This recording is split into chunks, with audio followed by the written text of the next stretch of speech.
ಆತ್ಮೀಯ ಸಹೋದರ ಸಹೋದರಿಯರೆಲ್ಲರಿಗೂ ವಂದನೆಗಳು.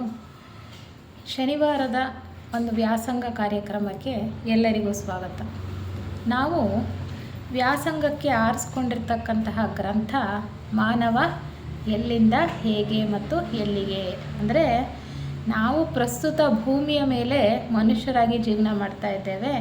ನಮ್ಮ ಇತಿಹಾಸ ಎಲ್ಲಿಂದ ಪ್ರಾರಂಭ ಆಗಿದೆ ಅನ್ನೋದನ್ನು ಸೂಕ್ಷ್ಮವಾಗಿ ಡಾಕ್ಟರ್ ಅನಿ ಬೆಸೆಂಟ್ರು ಮತ್ತು ಲೆಡ್ಬಿಟ್ರವರು ಅವರ ಯೋಗ ದೃಷ್ಟಿಯಲ್ಲಿ ನೋಡಿ ಕಂಡುಕೊಂಡಂತಹ ವಿಚಾರವನ್ನು ನಮಗೆ ಈ ಗ್ರಂಥದಲ್ಲಿ ತಿಳಿಸ್ತಾ ಇದ್ದಾರೆ.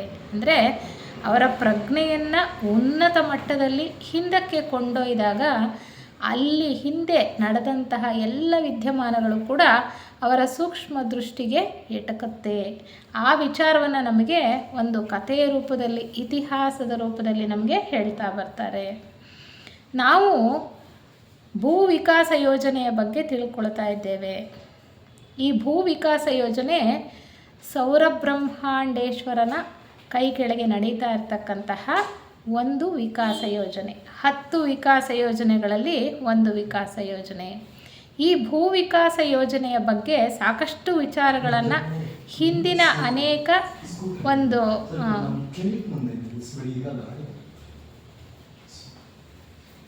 ಹಿಂದಿನ ತರಗತಿಗಳಲ್ಲಿ ನಾವು ತಿಳ್ಕೊಳ್ತಾ ಬಂದಿದ್ದೇವೆ. ಈ ಭೂ ವಿಕಾಸ ಯೋಜನೆಯಲ್ಲಿ ನಮಗೆಲ್ಲ ಈಗಾಗಲೇ ಚೆನ್ನಾಗಿ ಗೊತ್ತಾಗಿದೆ. ಈ ಭೂ ವಿಕಾಸ ಯೋಜನೆಯಲ್ಲಿ 7 ಗ್ರಹ ಮಾಲೆಗಳಿದೆ, ಚಿಕ್ಕ ಚಿಕ್ಕ ಮಾಲೆಗಳು. ಈ ರೀತಿ ಇರ್ತಕ್ಕಂಥದ್ದು ಚಿತ್ರದಲ್ಲಿ ನೋಡ್ಬೋದು. ಇಲ್ಲಿ 4 ಮಾತ್ರ ಬರೆದಿದ್ದೇನೆ, ಜಾಗ ಇಲ್ಲ ಅಂತ. ನಾವಿರ್ತಕ್ಕಂಥದ್ದು ಪ್ರಸ್ತುತ 4ನೆಯ ಮಾಲೆಯಲ್ಲಿ. ನಾವಿರೋದೀಗ 4ನೆಯ ಮಾಲೆಯಲ್ಲಿದ್ದೇವೆ. ಈ ಭೂ ವಿಕಾಸ ಯೋಜನೆಯಲ್ಲಿ 7 ಮಾಲೆಗಳು. ಒಂದೊಂದು ಮಾಲೆಯಲ್ಲೂ ಕೂಡ 7 ಗ್ರಹಗಳಿದೆ. ಈ ಕೆಳಗಡೆ ಅತ್ಯಂತ ಕೆಳಗಡೆ ಇರ್ತಕ್ಕಂತಹ ಗ್ರಹ ಈ ಒಂದು 4ನೆಯ ಮಾಲೆಯಲ್ಲಿ ಡಿ ಅಂತ ತೋರಿಸ್ತಾ ಇದ್ದೀವಲ್ಲ, ಅದು ಭೂಮಿ. ಅಲ್ಲೇ ಪ್ರಸ್ತುತ ನಾವು ಈಗ ವಾಸ ಮಾಡ್ತಾ ಇರ್ತಕ್ಕಂಥದ್ದು. ಹಿಂದಿನ ತರಗತಿಗಳಲ್ಲಿ ನಾವಾಗಲೇ ಮೊದಲಿನ 3 ಮಾಲೆಗಳ ವಿಚಾರವನ್ನು ತಿಳ್ಕೊಂಡ್ವಿ. ಮೊದಲನೆಯದು, 2ನೆಯದು ಮತ್ತು 3ನೆಯ ಮಾಲೆಯ ವಿಚಾರವನ್ನು ಪ್ರಸ್ತುತ ವಿವರವಾಗಿ ತಿಳ್ಕೊಳ್ತಾ ಬಂದಿದ್ದೇವೆ. ನಾವು ಹೇಗೆ ಜೀವ ವಿಕಾಸ ಅನ್ನೋದು ನಡೀತಾ ಇದೆ. 7 ಜೀವ ಪ್ರವಾಹಗಳಿದೆ. ಮೊದಲು 2, 3ನೆಯ ಭೂತ ವರ್ಗಗಳಲ್ಲಿ, ನಂತರ ಖನಿಜ, ಸಸ್ಯ, ಪ್ರಾಣಿ ಮತ್ತು ಮನುಷ್ಯ. ಹೀಗೆ 7 ವರ್ಗಗಳಲ್ಲಿ ಜೀವ ವಿಕಾಸ ಅನ್ನೋದು ನಡೀತಾ ಇದೆ. ಜೀವ ಚೈತನ್ಯ ಪ್ರವಾಹಗಳು ಈ ಮಾಲೆಗಳಲ್ಲಿ ಸುತ್ತುತ್ತಾ ಇದೆ ಅಂತ ತಿಳ್ಕೊಂಡ್ವಿ ನಾವು. ಆ್ಯಂಟಿ ಕ್ಲಾಕ್ ವೈಸ್ ಸುತ್ತುತ್ತೆ. ಅಲ್ಲಿ ಎ ಇಂದ ಜಿ ವರೆಗೆ 7 ಗೋಳಗಳನ್ನು ತೋರಿಸಿದೆ. ಪ್ರತಿಯೊಂದು ಮಾಲೆಯಲ್ಲೂ ಕೂಡ ಜೀವ ಚೈತನ್ಯ ಪ್ರವಾಹ ಎ ಗ್ರಹದಿಂದ ಬಿಗೂ, ಬಿ ಇಂದ ಸಿಗೆ, ಸಿ ಇಂದ ಡಿ, ಡಿ ಇಂದ ಮತ್ತೆ ಮೇಲ್ಮುಖವಾಗಿ ಇ, ಎಫ್, ಜಿ ಹೀಗೆ ಸುತ್ತುತ್ತಾ ಬರ್ತಾ ಇರ್ತಕ್ಕಂಥದ್ದು. ಈ ಪ್ರತಿಯೊಂದು ಮಾಲೆಯಲ್ಲೂ ಕೂಡ ಜೀವ ಚೈತನ್ಯ ಪ್ರವಾಹಗಳು 7 ಸಾರಿ ಸುತ್ತತಕ್ಕಂಥದ್ದು. ಒಂದೊಂದು ಗ್ರಹದಲ್ಲೂ ಕೂಡ ಒಂದೊಂದು ಕಲ್ಪಕಾಲ ವಿಕಾಸ ಯೋಜನೆ ನಡೆಯುತ್ತೆ. ಒಂದೊಂದು ಪ್ರದಕ್ಷಿಣೆಯಲ್ಲಿ 7 ಪ್ರದಕ್ಷಿಣೆಗಳಿದೆ. ಆ ರೀತಿ ಈ ಅನೇಕ ವಿಚಾರಗಳನ್ನು ನಾವು ಹೀಗೆ ತಿಳ್ಕೊಳ್ತಾ ಬಂದ್ವಿ. ಪ್ರಸ್ತುತ ಇವತ್ತು ನಾವು ನಮ್ಮ ಭೂಗ್ರಹ ಮಾಲೆಯ ಪ್ರಾರಂಭ ಕಾಲದ ಬಗ್ಗೆ ತಿಳ್ಕೊಳ್ಳೋಣ. ಭೂಗ್ರಹ ಮಾಲೆಯ ಪ್ರಾರಂಭ ಕಾಲ ನಮಗೆ ಹೆಚ್ಚು ಪ್ರಸ್ತುತವಾಗಿರ್ತಕ್ಕಂಥದ್ದು, ಹತ್ತಿರವಾಗಿರುವಂಥದ್ದು ಅಲ್ವಾ? ಏಕೆಂದರೆ ನಾವು ಈ ಭೂ ವಿಕಾಸ ಯೋಜನೆಯ 4ನೆಯ ಮಾಲೆ, 4ನೆಯ ಮಾಲೆಗೆ ಭೂಗ್ರಹ ಮಾಲೆ ಅಂತ ಕೂಡ ಕರೆಯುವಂಥದ್ದು. ವಿಕಾಸ ಯೋಜನೆಗೆ ಪೂರ್ತಿಯಾಗಿ ಎಲ್ಲ ಮಾಲೆಗಳನ್ನು ಸೇರಿಸಿ ಹೇಳಿರುವಂಥದ್ದು ಭೂ ವಿಕಾಸ ಯೋಜನೆ. ಯಾಕೆಂದರೆ ಭೂಮಿ ಅತ್ಯಂತ ಕೆಳಗಡೆ ಸ್ಥೂಲ ಲೋಕದಲ್ಲಿ ಇರೋದರಿಂದ ಆ ಹೆಸರನ್ನೇ ಈ ವಿಕಾಸ ಯೋಜನೆಗೂ ಕೂಡ ಸೂಚಿಸಿರುವಂಥದ್ದು. ಆಯಿತಾ? ಆದರೆ ನಾವೀಗ ಪ್ರಸ್ತುತ 3 ಹಿಂದಿನ ಮಾಲೆಗಳಲ್ಲಿ ವಿಕಾಸ ಹೊಂದುತ್ತಾ 4ನೆಯ ಮಾಲೆಗೆ ಬಂದಿದ್ದೇವೆ. 4ನೆಯ ಮಾಲೆಯನ್ನು ಭೂಗ್ರಹ ಮಾಲೆ ಅಂತ ಕರೆಯುವಂಥದ್ದು. ಇದಕ್ಕೆ ಹಿಂದೆ ನಾವು 3-4 ತರಗತಿಗಳಲ್ಲಿ 3ನೆಯ ಮಾಲೆಯ ಬಗ್ಗೆ ತಿಳ್ಕೊಳ್ತಾ ಬಂದ್ವಿ. 3ನೆಯ ಮಾಲೆಯನ್ನು ಚಂದ್ರಗ್ರಹ ಮಾಲೆ ಅಂತ ಕರೀತಾರೆ. ಯಾಕೆಂದರೆ ಈ 3ನೆಯ ಮಾಲೆಯಲ್ಲಿ ಅತ್ಯಂತ ಕೆಳಗಡೆ ಇದೆಯಲ್ಲ ಡಿ ಗ್ರಹ, ಅದನ್ನು ಚಂದ್ರ ಅಂತ ಹೆಸರಿಟ್ಟಿರುವಂಥದ್ದು. ಆದ್ದರಿಂದ ಆ 3ನೆಯ ಮಾಲೆಗೆ ಚಂದ್ರಗ್ರಹ ಮಾಲೆ ಅಂತ ನಾವು ಕರೆಯುವಂಥದ್ದು. ಅಲ್ಲಿ 7 ಪ್ರದಕ್ಷಿಣೆಗಳಲ್ಲಿ ಚೈತನ್ಯ ಪ್ರವಾಹ 7 ಪ್ರದಕ್ಷಿಣೆಗಳನ್ನು ಮಾಡುತ್ತಲ್ಲ, ಆ್ಯಂಟಿ ಕ್ಲಾಕ್ ವೈಸ್ ಎಲ್ಲ ಗ್ರಹಗಳನ್ನು ಸುತ್ತಕೊಳ್ತಾ ಆ ಎಲ್ಲ ವಿಕಾಸಗಳ ವಿಚಾರಗಳನ್ನು ನಾವು ತಿಳ್ಕೊಳ್ತಾ ಬಂದ್ವಿ. ಹೇಗೆ ಮನುಷ್ಯ ವಿಕಾಸ ಆಗ್ತಾ ಬಂದ, ಖನಿಜಗಳಿಂದ ಸಸ್ಯಗಳು, ಸಸ್ಯಗಳಿಂದ ಪ್ರಾಣಿಯಿಂದ ಯಾವ ರೀತಿಯ ಪ್ರಾಣಿಗಳಿದ್ವು, ನಂತರ ಮನುಷ್ಯ ವರ್ಗಕ್ಕೆ ಬಂದ ಮೇಲೆ ಹೇಗೆ ಕಾಡು ಮನುಷ್ಯ ನಾಗರಿಕತೆಯನ್ನು ಬೆಳೆಸ್ಕೊಂಡ, ಮತ್ತು ಆತ ಹೇಗೆ ಮನೆಗಳನ್ನು ಕಟ್ಟಿಕೊಂಡ, ಈ ಚಂದ್ರಗ್ರಹದಲ್ಲಿ ಮನೆಗಳು ಹೇಗಿತ್ತು, ನಾಗರಿಕತೆ ಹೇಗಿತ್ತು, ಎಲ್ಲನೂ ಕೂಡ ನಾವು ಹಿಂದಿನ ತರಗತಿಯಲ್ಲಿ ತಿಳ್ಕೊಳ್ತಾ ಬಂದ್ವಿ. ಈ ಚಂದ್ರಗ್ರಹ ಮಾಲೆಯ 7ನೆಯ ಪ್ರದಕ್ಷಿಣೆ ಅಂದರೆ ಕೊನೆಯ ಪ್ರದಕ್ಷಿಣೆಯಲ್ಲಿ ಅಲ್ಲಿರ್ತಕ್ಕಂತಹ ಜೀವರುಗಳು ಒಂದೊಂದು ಗೋಳದಿಂದ ಮತ್ತೊಂದು ಗೋಳಕ್ಕೆ ಚೈತನ್ಯ ಪ್ರವಾಹ ಹರಿತಾ ಬರುವಾಗ ಅದೇ ಕೊನೆ ಪ್ರದಕ್ಷಿಣೆ ಅಲ್ವಾ, ಮತ್ತೆ ಇನ್ನೊಂದು ಪ್ರದಕ್ಷಿಣೆ ಅನ್ನೋದು ಇಲ್ಲ ಆ ಮಾಲೆಗೆ. ಹಾಗಾಗಿ ಎಲ್ಲ ವರ್ಗಗಳಲ್ಲೂ ಕೂಡ ಜೀವರುಗಳು ಯಾವ ಮಟ್ಟಕ್ಕೆ ಬೆಳೆದಿರ್ತಾರೋ ಆ ಮಟ್ಟದಲ್ಲಿ 2 ಭಾಗಗಳಾಗಿ ವಿಂಗಡಿಸ್ತಾರೆ. ಅಂದರೆ ಒಂದು ಗೋಳದಿಂದ ಇನ್ನೊಂದು ಗೋಳಕ್ಕೆ ಹೋಗೋ ಸಾಮರ್ಥ್ಯ ಇರ್ತಕ್ಕಂಥವ್ರನ್ನ ಮುಂದಕ್ಕೆ ಕಳಿಸ್ತಾರೆ, ಇಲ್ದಲೇ ಇರ್ತಕ್ಕಂಥವ್ರನ್ನ ಅವರು ಅಂತರ್ಗ್ರಹ ಮಾಲೆಯ ನಿರ್ವಾಣಕ್ಕೆ ಕಳಿಸ್ತಾರೆ ಅಂತ ನಾವಿದೆಲ್ಲ ತಿಳ್ಕೊಂಡ್ವಿ. ಸ್ವಲ್ಪ ಮಟ್ಟಿಗೆ ನಿಮಗೆ ಹಿಂದಿಂದು ಜ್ಞಾಪಕ ಬರಲಿ ಅನ್ನೋ ಉದ್ದೇಶದಿಂದ ನಾನು ಇದನ್ನು ವಿಚಾರನ ಹೇಳ್ತಾ ಇದ್ದೇನೆ ಅಷ್ಟೇ. ಹಾಗೆ 7ನೆಯ ಪ್ರದಕ್ಷಿಣೆಯಲ್ಲಿ ಒಂದೊಂದು ಗೋಳದಿಂದ ಕೂಡ ಎ ಗೋಳದಿಂದ ಬಿ ಗೋಳಕ್ಕೆ ಬರ್ತಾ ಇರುವಾಗ ಜೀವ ಚೈತನ್ಯ ಪ್ರವಾಹ ಬಿ ಗೋಳಕ್ಕೆ ಬಂದ ನಂತರ ಎ ಗೋಳ ಏನಾಗುತ್ತೆ, ಲಯವಾಗ್ತಾ ಹೋಗುತ್ತೆ, ಅದು ಕ್ಷೀಣಿಸುತ್ತಾ ಹೋಗುತ್ತೆ. ಏಕೆಂದರೆ ಅಲ್ಲಿಗೆ ಆ ಮಾಲೆಯಲ್ಲಿ ನಡೀತಕ್ಕಂತಹ ಜೀವ ವಿಕಾಸ ಯೋಜನೆಯ ಒಂದು ಕ್ರಮ ಮುಗಿಯುತ್ತೆ. ಹಾಗೆ ಈ ಚಂದ್ರಗ್ರಹ ಮಾಲೆಯ ಎ ಗೋಳದಿಂದ ಕೊನೆಯ ಪ್ರದಕ್ಷಿಣೆಯಲ್ಲಿ ಎ ಗೋಳದಿಂದ ಬಿ ಗೋಳಕ್ಕೆ ಬಂದಾಗ ಎ ಗೋಳ ಲಯವಾಗ್ತಾ ಬರುತ್ತೆ. ಅದೇ ಸಮಯದಲ್ಲಿ ಈ ಭೂಗ್ರಹ ಮಾಲೆಯ ಎ ಗೋಳ ರಚನೆಯಾಗ್ತಾ ಬರುತ್ತೆ. ಒಂದು ಗೋಳ ಮಾಲೆಯಲ್ಲಿ ಗ್ರಹಗಳು ಅಥವಾ ಗೋಳಗಳು ಕೊನೆಯ ಪ್ರದಕ್ಷಿಣೆಯ ನಂತರ ಲಯವಾಗ್ತಾ ಹೋಗ್ತಾ ಇದ್ದರೆ ಮುಂದಿನ ಗ್ರಹ ಮಾಲೆಯ ಗೋಳಗಳು ಅಥವಾ ಗ್ರಹಗಳು ರಚನೆಯಾಗ್ತಾ ಹೋಗುತ್ತವೆ. ಆ ರೀತಿ ರಚನೆಯಾಗ್ತಾ ಬರುತ್ತೆ ಇಲ್ಲಿ ಅನ್ನೋದು. ಹಾಗೆ ಕೊನೆಯ ಒಂದು ಪ್ರದಕ್ಷಿಣೆಯಲ್ಲಿ ಅವರ ಬೆಳವಣಿಗೆಗೆ ಅನುಗುಣವಾಗಿ ಎಲ್ಲ ಜೀವರುಗಳನ್ನು ಕೂಡ, ಎಲ್ಲ ವರ್ಗದ ಜೀವರುಗಳನ್ನು ಕೂಡ 2 ಭಾಗ ಮಾಡ್ತಾರೆ. ಯಾರನ್ನ ಮುಂದೆ ಯಾವಾಗ ಕಳಿಸ್ಬೇಕು ಅನ್ನುವಂಥದ್ದು, ಮುಂದಿನ ಒಂದು ಗ್ರಹಮಾಲೆಗೆ ಯಾವಾಗ ಕಳಿಸ್ಬೇಕು ಅನ್ನೋದನ್ನು ಅವರು ನಿರ್ಧಾರ ಮಾಡ್ತಾರೆ. ಯಾರು ನಿರ್ಧಾರ ಮಾಡ್ತಾರೆ? ಪ್ರತಿಯೊಂದು ಗೋಳ ಮಾಲೆಗೂ ಕೂಡ ಒಬ್ಬರು ಬೀಜ ಮನು ಅಂತ ಇರ್ತಾರೆ, ಒಬ್ಬರು ಬೇರು ಮನು ಅಂತ ಇರ್ತಾರೆ. ನಾವು ಹಿಂದೆ ಇದ್ರ ವಿಚಾರ ತಿಳ್ಕೊಂಡ್ವಿ ಅಲ್ವಾ. ಅಂದರೆ ಸೀಡ್ ಮನು ಅಥವಾ ರೂಟ್ ಮನು ಅಂತ ಹೇಳ್ತಾರೆ, ಇಬ್ಬರು ಇರ್ತಾರೆ. ಬೀಜ ಮನುವಿನ ಆ ತೇಜೋಮಂಡಲದಲ್ಲಿ ಎಲ್ಲ ಜೀವಿಗಳು ಕೂಡ 7ನೆಯ ಪ್ರದಕ್ಷಿಣೆಯ ನಂತರ ಎಲ್ಲ ಜೀವಿಗಳು ಕೂಡ ಆ ಬೀಜ ಮನುವಿನ ತೇಜೋಮಂಡಲದಲ್ಲಿ ಹೋಗಿ ಇರ್ತಾರೆ. ಅದನ್ನು ನಿರ್ವಾಣದಲ್ಲಿ ಇರ್ತಾರೆ. ನಿರ್ವಾಣದಲ್ಲಿ, ಅದು ಅಂತರ್ಗ್ರಹ ಮಾಲೆಯ ನಿರ್ವಾಣ ಅಂತ ಹೇಳ್ತಾರೆ. ನಿರ್ವಾಣ ಅಂದರೆ ಉನ್ನತ ಲೋಕದಲ್ಲಿ ಅಲ್ವಾ, ಮೇಲ್ಮನೋಲೋಕ ಅಂತ ಇಟ್ಕೊಳ್ಬೋದು. ಅಲ್ಲಿ ಇರ್ತಾರೆ ಎಲ್ಲರೂ. ಇಲ್ಲಿ ಈ ಭೂಗ್ರಹಮಾಲೆಯ ಗೋಳಗಳು ರಚನೆ ಆಗುತ್ತಾ ಅಲ್ಲಿಂದ ಮುಂದಕ್ಕೆ ವಿಕಾಸ ಆಗಬೇಕಲ್ವ, ಪೂರ್ತಿಯಾಗಿ ವಿಕಾಸ ಆಗಿರಲ್ಲ. ಎಲ್ಲರೂ ಒಂದೇ ಸಾರಿ ಜೀವನ್ಮುಕ್ತರಾಗ್ತಾರಾ? ಇಲ್ಲ. ಜೀವನ್ಮುಕ್ತರಾದ ನಂತರ ಆ ಗೋಳವನ್ನು ಗ್ರಹಮಾಲೆಯನ್ನು ಬಿಡ್ತಕ್ಕಂಥದ್ದು. ಅಂದರೆ ಮುಕ್ತಿಯನ್ನು ಪಡ್ಕೊಳ್ಳೋ ತನಕ ವಿಕಾಸ ಅನ್ನೋದು ನಡೀತಾ ಇರಬೇಕು ಅಲ್ವಾ. ಹಾಗೆ ಮುಕ್ತಿಯನ್ನು ಪಡ್ಕೊಂಡಿರಲ್ಲ ನಾವೆಲ್ಲ, ಅಲ್ಲೇ ಒಂದೇ ಸಾರಿ ಮುಕ್ತಿಯನ್ನು ಪಡ್ಕೊಳ್ಳೋದಕ್ಕೆ ಎಲ್ಲರೂ ಸಾಧ್ಯ ಇಲ್ಲ. ಹಾಗೆ ಒಂದು ಮಟ್ಟಕ್ಕೆ ಕೆಲವರು ಒಂದೊಂದು ಹಂತದಲ್ಲಿ ಒಬ್ಬೊಬ್ಬರು ಇರ್ತಾರೆ. ಅವ್ರನ್ನೆಲ್ಲರನ್ನೂ ಕೂಡ ಬೇರೆ ಬೇರೆ ವರ್ಗಗಳನ್ನಾಗಿ ಬೀಜಮನು ಬೇರ್ಪಟ್ಟು ಇಟ್ಟಿರ್ತಾನೆ. ಎಲ್ಲಿ? ಅಂತರ್ಗ್ರಹಮಾಲೆಯ ನಿರ್ವಾಣದಲ್ಲಿ ಇಟ್ಟಿರ್ತಾನೆ. ಈ ಭೂಗ್ರಹಮಾಲೆಯ ಗ್ರಹಗಳು ಇಲ್ಲಿ ರಚನೆ ಆಗ್ತಾ ಇದ್ದ ಹಾಗೆ ಅವರ ಬೆಳವಣಿಗೆಗೆ ಅನುಗುಣವಾಗಿ ಎಷ್ಟು ಬೆಳೆದಿರ್ತಾರೋ ಅದಕ್ಕಿಂತ ಮುಂದೆ ಬೆಳಿಬೇಕಲ್ವ. ಆ ಮುಂದೆ ಬೆಳೆಯೋದಕ್ಕೆ ಸೂಕ್ತವಾದಂತಹ ಒಂದು ಪರಿಸರ ಇಲ್ಲಿ ನಿರ್ಮಾಣ ಆಗಬೇಕು. ಈ ಭೂಗ್ರಹಮಾಲೆಯಲ್ಲಿ ಯಾವಾಗ ಪರಿಸರ ಸನ್ನಿವೇಶಗಳು ಸೂಕ್ತವಾಗಿ ನಿರ್ಮಾಣ ಆಗುತ್ತೋ ಆಗ ಅದಕ್ಕನುಗುಣವಾಗಿ ಅವರು ಎಷ್ಟು ಬೆಳೆದಿರ್ತಾರೋ ಅವರನ್ನು ಈ ಕಡೆಗೆ ಗುಂಪು ಗುಂಪಲ್ಲಿ ಕಳಿಸ್ತಾರೆ ಅಂತ ಹೇಳುವಂಥದ್ದು. ಇದಿಷ್ಟು ವಿಚಾರ ನಾವು ಮನಸ್ಸಿನಲ್ಲಿ ಇಟ್ಕೊಳ್ತಾ ಭೂಗ್ರಹಮಾಲೆಯ ಪ್ರಾರಂಭ ಕಾಲ ಅನ್ನುವಂತಹ ಈ ಅಧ್ಯಾಯದಲ್ಲಿ ಏನು ವಿಚಾರ ಹೇಳ್ತಾರೆ ಅಂತ ನೋಡೋಣಂತೆ. ಈ ಒಂದು ಅಧ್ಯಾಯದ ಪ್ರಾರಂಭದಲ್ಲಿ ಅವರು ಅಂತರಂಗ ಸರ್ಕಾರದ ಬಗ್ಗೆ ಹೇಳ್ತಾರೆ.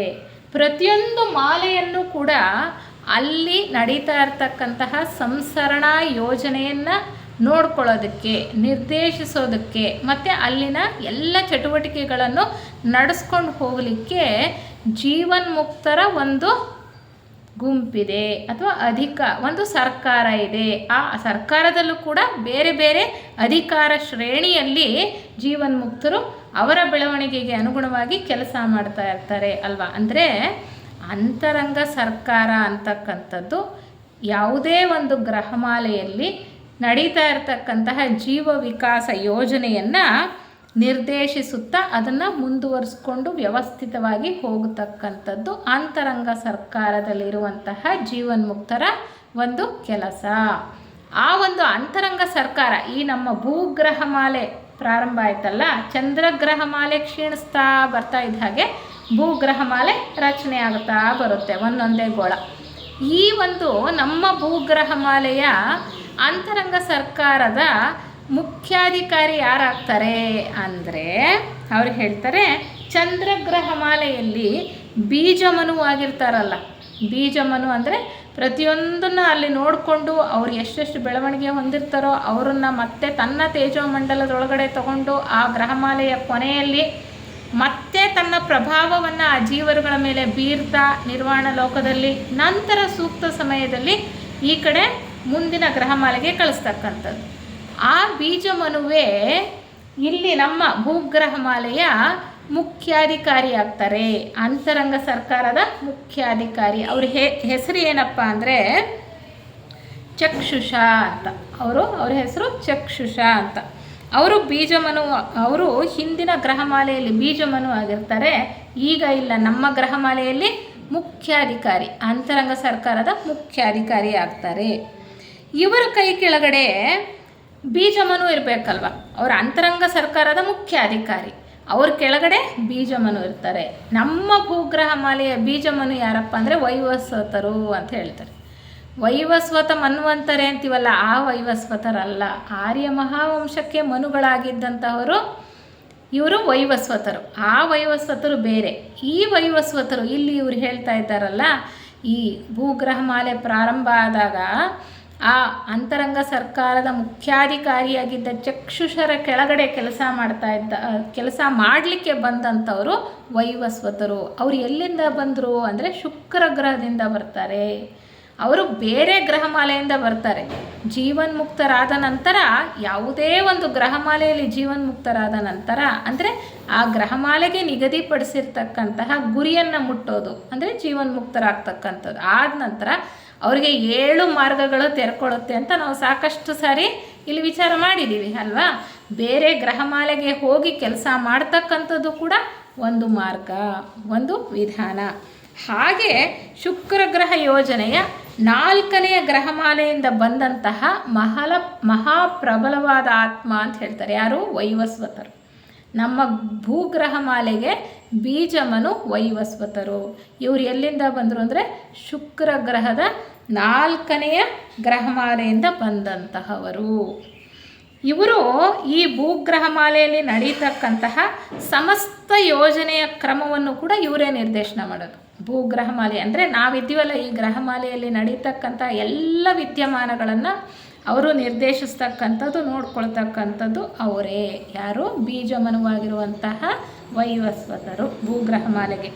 ಇವ್ರ ಕೈ ಕೆಳಗಡೆ 3 ಜನ ಅಧಿಕಾರಿಗಳಿರ್ತಾರಂತೆ. ಈಗ ನಾವು ಹೊರಗಡೆ ಸರ್ಕಾರದಲ್ಲಿ ಹೇಗೆ ನೋಡ್ತೀವೋ ಅಧಿಕಾರ ಶ್ರೇಣಿ, ಅದೇ ರೀತಿ ಅಲ್ಲೂ ಕೂಡ ಮುಖ್ಯಾಧಿಕಾರಿಗಳು ಅವ್ರ ಕೈ ಕೆಳಗಡೆ ಕೆಲಸ ಮಾಡೋರು, ಅವ್ರಿಗೆ ಸಹಾಯಕರಾಗಿ ಕೆಲಸ ಮಾಡ್ತಕ್ಕಂಥವ್ರು ಅದೇ ರೀತಿ ಇರುವಂಥದ್ದು.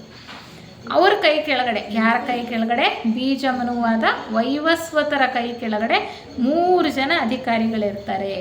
ಅದರಲ್ಲಿ 2 ಮತ್ತೆ ಶುಕ್ರ ಗ್ರಹದಿಂದನೇ ಬಂದಿರ್ತಾರೆ. ವೈವಸ್ವತರು ಶುಕ್ರ ಗ್ರಹದಿಂದ ಬಂದಿರೋರೆ, ಅವ್ರ ಕೈ ಕೆಳಗಡೆ ಕೆಲಸ ಮಾಡ್ತಾ ಇರ್ತಕ್ಕಂಥ ಮತ್ತಿಬ್ಬರು ಅವರು ಶುಕ್ರ ಗ್ರಹದಿಂದ ಬಂದಿರ್ತಾರೆ. ಮತ್ತು ಇನ್ನೊಬ್ಬರು ಚಂದ್ರಗ್ರಹ ಮಾಲೆಯಿಂದ ಬಂದಿರ್ತಾರೆ. ಅಂದರೆ ಚಂದ್ರಗ್ರಹ ಮಾಲೆಯಲ್ಲಿ ಜೀವನ್ಮುಕ್ತರಾದವರು ಒಬ್ಬರು, ಶುಕ್ರ ಗ್ರಹದಲ್ಲಿ ಜೀವನ್ಮುಕ್ತರಾದವರು ಇಬ್ಬರು. ಅವರು 3 ಜನ ಇಲ್ಲಿ ವೈವಸ್ವತರ ಕೆಳಗಡೆ ಕೆಲಸ ಮಾಡ್ತಾರೆ. ಹೀಗೆ ಅಧಿಕಾರ ಶ್ರೇಣಿ ಮುಂದುವರಿತಾ ಹೋಗುತ್ತೆ. ಇಲ್ಲಿ ಒಂದು ಮುಖ್ಯವಾದ ವಿಚಾರ ಹೇಳ್ತಾರೆ, ಯಾರೇ ಒಬ್ಬ ಜೀವನ್ಮುಕ್ತ ಮಹಾತ್ಮ ಬೀಜಮನು ಆಗಬೇಕು ಅಂದರೆ, ಪೂರ್ತಿ ಗ್ರಹ ಮಾಲೆಗೆ ಬೀಜಮನು ಅಂದರೆ ಹೆಡ್ಡು ಅಲ್ವಾ ಆಗಬೇಕು ಅಂದರೆ ಎಷ್ಟು ಎಕ್ಸ್ಪೀರಿಯನ್ಸ್ ಇರಬೇಕು ಅಂತ. ಮೊದಲು ಅವ್ರು ಏನಾಗಿರಬೇಕು? ಜೀವನ್ಮುಕ್ತರಾಗಿರಬೇಕು. ಜೀವನ್ಮುಕ್ತರೇ ಇದೆಲ್ಲವನ್ನು ನಡೆಸ್ತಕ್ಕಂಥದ್ದು. ಮತ್ತು ಒಂದು ಮಹಾವಂಶದ ಮನುವಾಗಿರಬೇಕು. ಪೂರ್ತಿ ಮಾಲೆಗೆ ಒಬ್ಬರು ಮನುಗಳು, ಅರ್ಥ ಆಯ್ತಾ? ಅವರನ್ನು ಬೀಜಮನು ಅಂತ ಹೇಳ್ತೀವಿ. ಒಂದೊಂದು ಪ್ರದಕ್ಷಿಣೆಗೂ ಒಬ್ಬೊಬ್ಬರು ಮನು ಇರ್ತಾರೆ. ಆಮೇಲೆ ಒಂದೊಂದು ಗ್ರಹದಲ್ಲಿ 7 ಮಹಾವಂಶಗಳಲ್ವಾ, ಒಂದೊಂದು ಮಹಾವಂಶಕ್ಕೂ ಕೂಡ ಒಬ್ಬೊಬ್ಬರು ಮನು ಇರ್ತಾರೆ. ಹಾಗೆ ಈ ಪೂರ್ತಿ ಮಾಲೆಗೆ ಮನುವಾಗಬೇಕು ಅಂದರೆ ಮೊದಲು ಜೀವನ್ಮುಕ್ತರಾಗಿರಬೇಕು, ಮತ್ತು ಯಾವುದಾದ್ರೂ ಒಂದು ಮಹಾವಂಶದ ಮನುವಾಗಿ ಕೆಲಸ ಮಾಡಿರಬೇಕು. ನಂತರ ಅವರು ಪ್ರತ್ಯೇಕ ಬುದ್ಧರಾಗಿರಬೇಕು. ಆ ಒಂದು ಸ್ತರಕ್ಕೆ ಏರಿರಬೇಕು ಅವರು, ಆ ಪ್ರತ್ಯೇಕ ಬುದ್ಧರ ಸ್ತರಕ್ಕೆ ಏರಿರಬೇಕು. ನಂತರ ಒಂದು ಗ್ರಹದ ಪ್ರಭು, ನೋಡಿ ಒಂದೊಂದು ಗ್ರಹಕ್ಕೂ ಪ್ರಭು ಇರ್ತಾರಂತೆ, ಒಂದೊಂದು ಗ್ರಹಕ್ಕೂ ಪ್ರಭು, ಮಾಲೆ ಪೂರ್ತಿಗೂ ಪ್ರಭು, ಒಂದೊಂದು ಪ್ರದಕ್ಷಿಣೆಗೂ ಒಬ್ಬೊಬ್ಬರು ಮನುಗಳು, ಹಾಗೇ ಇರ್ತಕ್ಕಂಥದ್ದು. ಹಾಗೆ ಜೀವನ್ಮುಕ್ತರಾಗಬೇಕು, ಪ್ರತ್ಯೇಕ ಬುದ್ಧರಾಗಬೇಕು, ಒಂದು ಗ್ರಹದ ಪ್ರಭುವಾಗಬೇಕು, ನಂತರ ಒಂದು ಪ್ರದಕ್ಷಿಣೆಯ ಬೇರು ಮನುವಾಗಬೇಕು. ಬೇರು ಮನುವು ಕೂಡ ಬೀಜಮನುವಿನ ನಿರ್ದೇಶನದ ಅಡಿಯಲ್ಲೇ ಕೆಲಸ ಮಾಡ್ತಕ್ಕಂಥದ್ದು. ಆ ಬೇರು ಮನುವಾಗಬೇಕು, ನಂತರ ಒಂದು ಪ್ರದಕ್ಷಿಣೆಯ ಬೀಜ ಮನುವಾಗಬೇಕು, ನಂತರ ಒಂದು ಗ್ರಹಮಾಲೆಯ ಬೀಜ ಮನುವಾಗ್ತಕ್ಕಂಥ ಅರ್ಹತೆಯನ್ನು ಆತ ಪಡ್ಕೊಳ್ತಾನೆ ಅಂತ. ಅಂದರೆ ಎಕ್ಸ್ಪೀರಿಯನ್ಸು, ಅನುಭವ ಹೇಗಾಗುತ್ತೆ ಮತ್ತು ಅವರ ಬೆಳವಣಿಗೆಯ ಮಟ್ಟಕ್ಕೆ ಅನುಗುಣವಾಗಿ ಅವರಿಗೆ ಕೆಲಸಗಳನ್ನು ವಹಿಸಿಕೊಡಲಾಗತ್ತೆ ಅಂತ ಹೇಳುವಂಥದ್ದು. ಹೀಗೆ ಮೇಲ್ ಸ್ತರದಲ್ಲಿರ್ತಕ್ಕಂಥವ್ರು ಕೆಳಗಿನ ಸ್ತರದಲ್ಲಿರ್ತಕ್ಕಂಥವ್ರಿಗೆ ನಿರ್ದೇಶನಗಳನ್ನು ಕೊಡ್ತಾ ಕೆಲಸಗಳನ್ನು ಮಾಡಿಸ್ತಾ ಹೋಗ್ತಾರೆ. ಆ್ಯಸ್ ಎಬೌವ್ ಸೋ ಬಿಲೋ ಅಲ್ವಾ, ನಾವು ನೋಡ್ತೀವಲ್ಲ ಸರ್ಕಾರದಲ್ಲಿ ಮೇಲಿನ ಅಂತಸ್ತಿನಲ್ಲಿ ಇರ್ತಕ್ಕಂಥವ್ರು ಅವ್ರ ಕೆಳಗಡೆ ಇರ್ತಕ್ಕಂಥವ್ರಿಗೆ ನಿರ್ದೇಶನ ಮಾರ್ಗದರ್ಶನ ಕೊಟ್ಟು ಕೆಲಸ ಮಾಡಿಸ್ತಾರೆ. ಅದೇ ರೀತಿ ಇಲ್ಲೂ ಕೂಡ ಒಂದು ಪೂರ್ತಿ ಮಾಲೆಯ ಮನು ಆತ ಬೀಜ ಮನುವಾಗ್ತಾನೆ. ಮತ್ತು ಒಂದೊಂದು ಪ್ರದಕ್ಷಿಣೆಗೂ ಒಬ್ಬೊಬ್ಬರು ಮನು ಇರ್ತಾರಲ್ಲ, 7 ಪ್ರದಕ್ಷಿಣೆಗೆ 7 ಮನುಗಳು, ಅವರನ್ನು ಬೀಜ ಮನು ನಿರ್ದೇಶನ ಮಾಡ್ತಾನೆ. ಜೊತೆಗೆ ಬೇರು ಮನು ಇರ್ತಾನೆ 7 ಪ್ರದಕ್ಷಿಣೆಗಳಿಗೂ ಕೂಡ ಸೇರಿಸಿ. ನಂತರ ಒಂದೊಂದು ಪ್ರದಕ್ಷಿಣೆಯಲ್ಲೂ ಒಂದೊಂದು ಗ್ರಹದಲ್ಲೂ ಕೂಡ 7 ಮಹಾವಂಶಗಳಿದೆಯಲ್ಲ, ಒಂದೊಂದು ಮಹಾವಂಶಕ್ಕೂ ಕೂಡ ಒಬ್ಬೊಬ್ಬರು ಮನುಗಳಿರ್ತಾರೆ. ಆ ಒಂದು ಪ್ರದಕ್ಷಿಣೆಯ ಮನು ಆ ಮಹಾವಂಶಗಳ ಮನುಗಳನ್ನು ನಿರ್ದೇಶನ ಕೊಡ್ತಾ ಇರ್ತಾನೆ. ಮತ್ತು ಒಂದು ಗ್ರಹದ ಪ್ರಭು ಇರ್ತಾರಲ್ಲ, ಗ್ರಹದ ಪ್ರಭುಗಳು ಇರ್ತಾರೆ, ಅವರು ಕೂಡ ಈ ಒಂದೊಂದು ಮಹಾವಂಶದ ಮನುಗಳಿಗೆ ನಿರ್ದೇಶನವನ್ನು ಕೊಡ್ತಾ ಇರ್ತಾರೆ. ಇಷ್ಟು ತಿಳ್ಕೊಳ್ಬೋದು. ಪ್ರತಿಯೊಂದು ಮಾಲೆಗೂ ಕೂಡ ಒಬ್ಬರು ಮನುಗಳಿರ್ತಾರೆ, ಒಂದೊಂದು ಪ್ರದಕ್ಷಿಣೆಗೂ ಒಬ್ಬೊಬ್ಬರು ಮನು ಇರ್ತಾರೆ, ಒಂದೊಂದು ಗ್ರಹಕ್ಕೂ ಒಬ್ಬೊಬ್ಬರು ಮನು ಇರ್ತಾರೆ, ಮತ್ತು ಒಂದೊಂದು ಗ್ರಹದಲ್ಲಿ 7 ಮಹಾವಂಶ ಬರುತ್ತಲ್ಲ, ಆ ಒಂದೊಂದು ಮಹಾವಂಶಕ್ಕೂ ಕೂಡ ಒಬ್ಬೊಬ್ಬರು ಮನುಗಳಿರ್ತಾರೆ. ಹೀಗೆ ಇವರೆಲ್ಲ, ಈ ಮನುಗಳೆಲ್ಲ ಯಾವ ರೇಖೆಗೆ ಸೇರಿದಂಥವರು? ಈ ಆಡಳಿತವನ್ನು ನೋಡ್ಕೊಳ್ತಕ್ಕಂಥವರು ಮಾನವ ಸ್ವಭಾವದ 7 ಶಾಖೆಗಳು ಅಂತ ನಾವು ತಿಳ್ಕೊಂಡಿದ್ದೀವಲ್ವ. ಒಂದೊಂದು ಶಾಖೆಗೂ ಕೂಡ ಒಬ್ಬೊಬ್ಬರು ಪ್ರಭುಗಳಿರ್ತಾರೆ, ಮನುಗಳಿರ್ತಾರೆ. ಮೊದಲನೇ ಶಾಖೆ ಈ ಆಡಳಿತಾತ್ಮಕ ವರ್ಗಕ್ಕೆ ಸೇರಿರ್ತಕ್ಕಂಥವ್ರು. ಅವರ ಕೆಲಸವನ್ನು ಮಾತ್ರ ಇಲ್ಲಿ ಅಂತರಂಗ ಸರ್ಕಾರದಲ್ಲಿ ಮುಖ್ಯವಾಗಿ ನಮಗೆ ಸೂಕ್ಷ್ಮವಾಗಿ ಕೆಲವು ವಿಚಾರಗಳನ್ನು ಮಾತ್ರ ಇಲ್ಲಿ ನಮಗೆ ತಿಳಿಸ್ತಾ ಇದ್ದಾರೆ. ಇವ್ರ ಜೊತೆಗೆ ಸಹಾಯಕರಾಗಿ 2 ವರ್ಗದವರು ಇರ್ತಾರಂತೆ. ಈಗ ಇಷ್ಟು ಜನ ಹೇಳಿದ್ರಲ್ಲ, ಅವ್ರಿಗೆ ಸಹಾಯಕರಾಗಿ ಮತ್ತೆ 2 ವರ್ಗದವರು ಇರ್ತಾರೆ. ಆ 2 ವರ್ಗದವ್ರು ಯಾರಪ್ಪ ಅಂದರೆ, ಒಂದು ವರ್ಗದವರು ಶುಕ್ರ ಗ್ರಹ ಮಾಲೆಯ 4ನೇ ಗ್ರಹವಾದ ಶುಕ್ರ ಗ್ರಹದಿಂದ ಬಂದಿರ್ತಾರೆ. ಶುಕ್ರ ಗ್ರಹ ಮಾಲೆ ಅಂದರೆ ನಮ್ಮ ಭೂಗ್ರಹ ಮಾಲೆ ಥರನೇ ಅದು ಶುಕ್ರ ಗ್ರಹ ವಿಕಾಸ ಯೋಜನೆಗೆ ಸೇರಿರ್ತಕ್ಕಂಥದ್ದು. ಅದು ಸೌರ ಬ್ರಹ್ಮಾಂಡೇಶ್ವರನ ಇನ್ನೊಂದು ವಿಕಾಸ ಯೋಜನೆ. ಒಬ್ಬ ಬ್ರಹ್ಮಾಂಡೇಶ್ವರನ ಕೆಳಗಡೆ ಎಷ್ಟು ವಿಕಾಸ ಯೋಜನೆಗಳಿದೆಯೋ, ಒಂದು ಯೋಜನೆಯಲ್ಲಿ ತಯಾರಾದವರು ಜೀವನ್ಮುಕ್ತರಾಗಿ ಒಂದು ಹಂತಕ್ಕೆ ಹೋದವರು ಬೇರೆ ಯೋಜನೆಯಲ್ಲೂ ಕೂಡ ಕೆಲಸಗಳನ್ನು ಮಾಡ್ಬೋದು.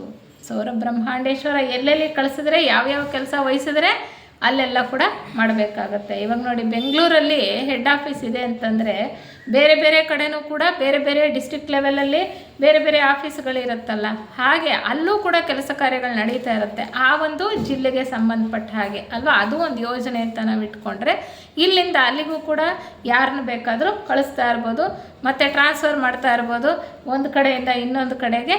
ಎಲ್ಲಿ ಅವರಿಗೆ ಅವಶ್ಯಕತೆ ಇದೆಯೋ ಅವರ ಶಕ್ತಿಯಾನುಸಾರ ಸಾಮರ್ಥ್ಯಕ್ಕೆ ಅನುಗುಣವಾಗಿ ಅವರಿಗೆ ಕೆಲಸವನ್ನು ಹಂಚಿಕೊಡಲಾಗತ್ತೆ.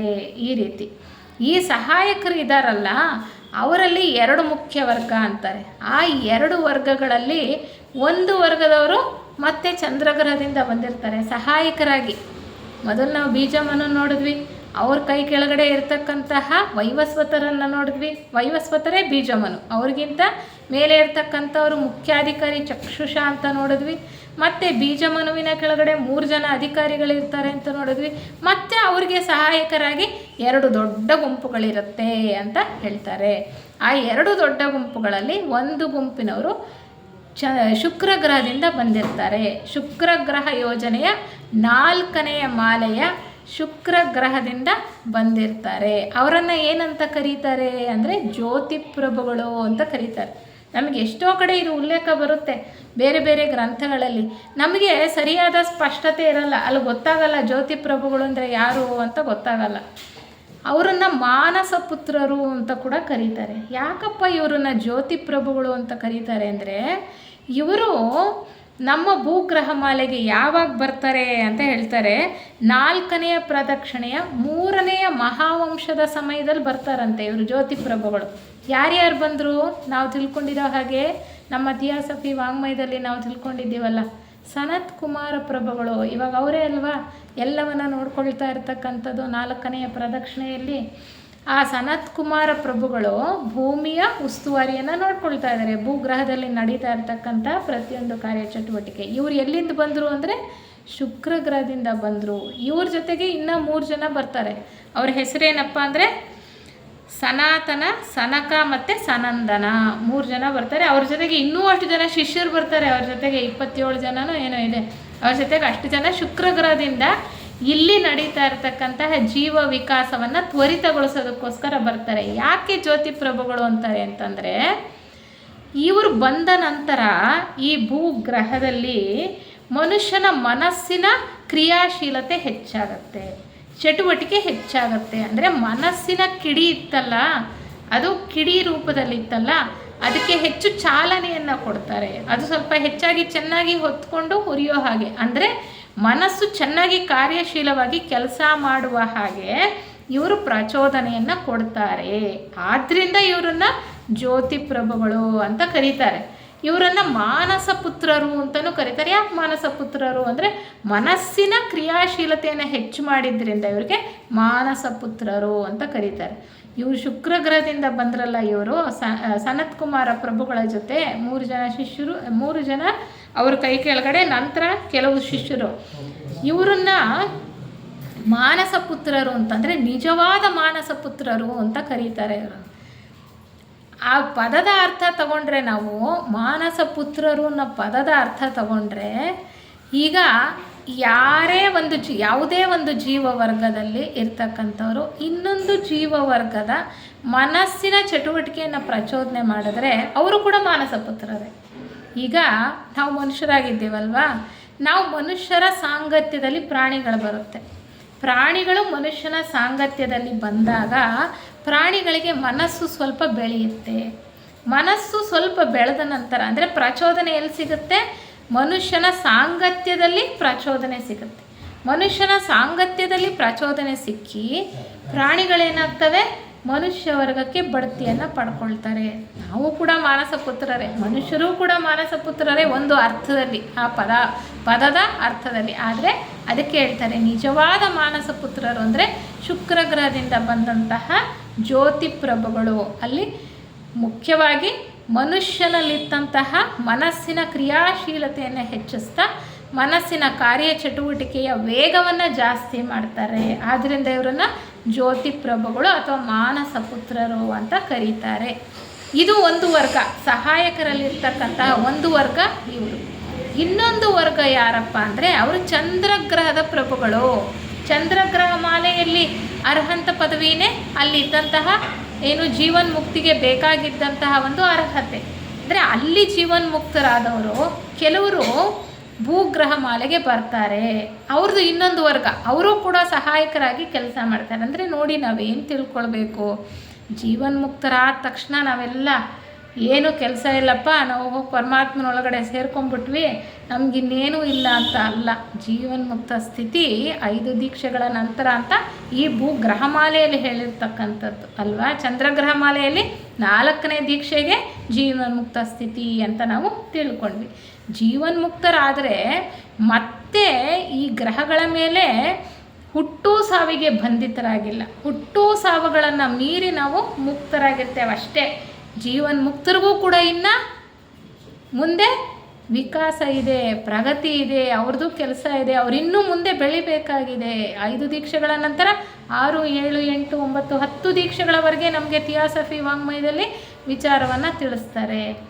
ಅಷ್ಟಾದ ನಂತರ ಕೂಡ ನೋಡಿ, ಜೀವನ್ಮುಕ್ತರು ಅದೇ ಮಾಲೆಯಲ್ಲಿ ಉಳ್ಕೊಂಡು ಆ ಮಾಲೆಯಲ್ಲಿರ್ತಕ್ಕಂಥ ಅಂತರಂಗ ಸರ್ಕಾರದಲ್ಲಿ ಕೆಲಸ ಮಾಡೋದಷ್ಟೇ ಅಲ್ಲ, ಬೇರೆ ಗ್ರಹ ಮಾಲೆಗಳಿಗೂ ಕೂಡ ಹೋಗಿ ಕೆಲಸ ಮಾಡ್ಬೋದಲ್ವ. 7 ಮಾರ್ಗಗಳಲ್ಲಿ ಅವರು ಕೆಲಸ ಮಾಡ್ಬೋದು. ಹಾಗೆ ಆಗ್ತಾ ಇಲ್ಲಿ ನಾವು ನೋಡಿದ್ವಲ್ಲ ಹೈರಾರ್ಕಿನಲ್ಲಿ ಹೇಗೆ ಒಂದು ಮಾಲೆಗೆ ಪ್ರಭುವಾಗ್ತಕ್ಕಂತಹ ಚೈತನ್ಯ ಪ್ರತಿಯೊಬ್ಬ ಮನುಷ್ಯನಲ್ಲೂ ಇದೆ.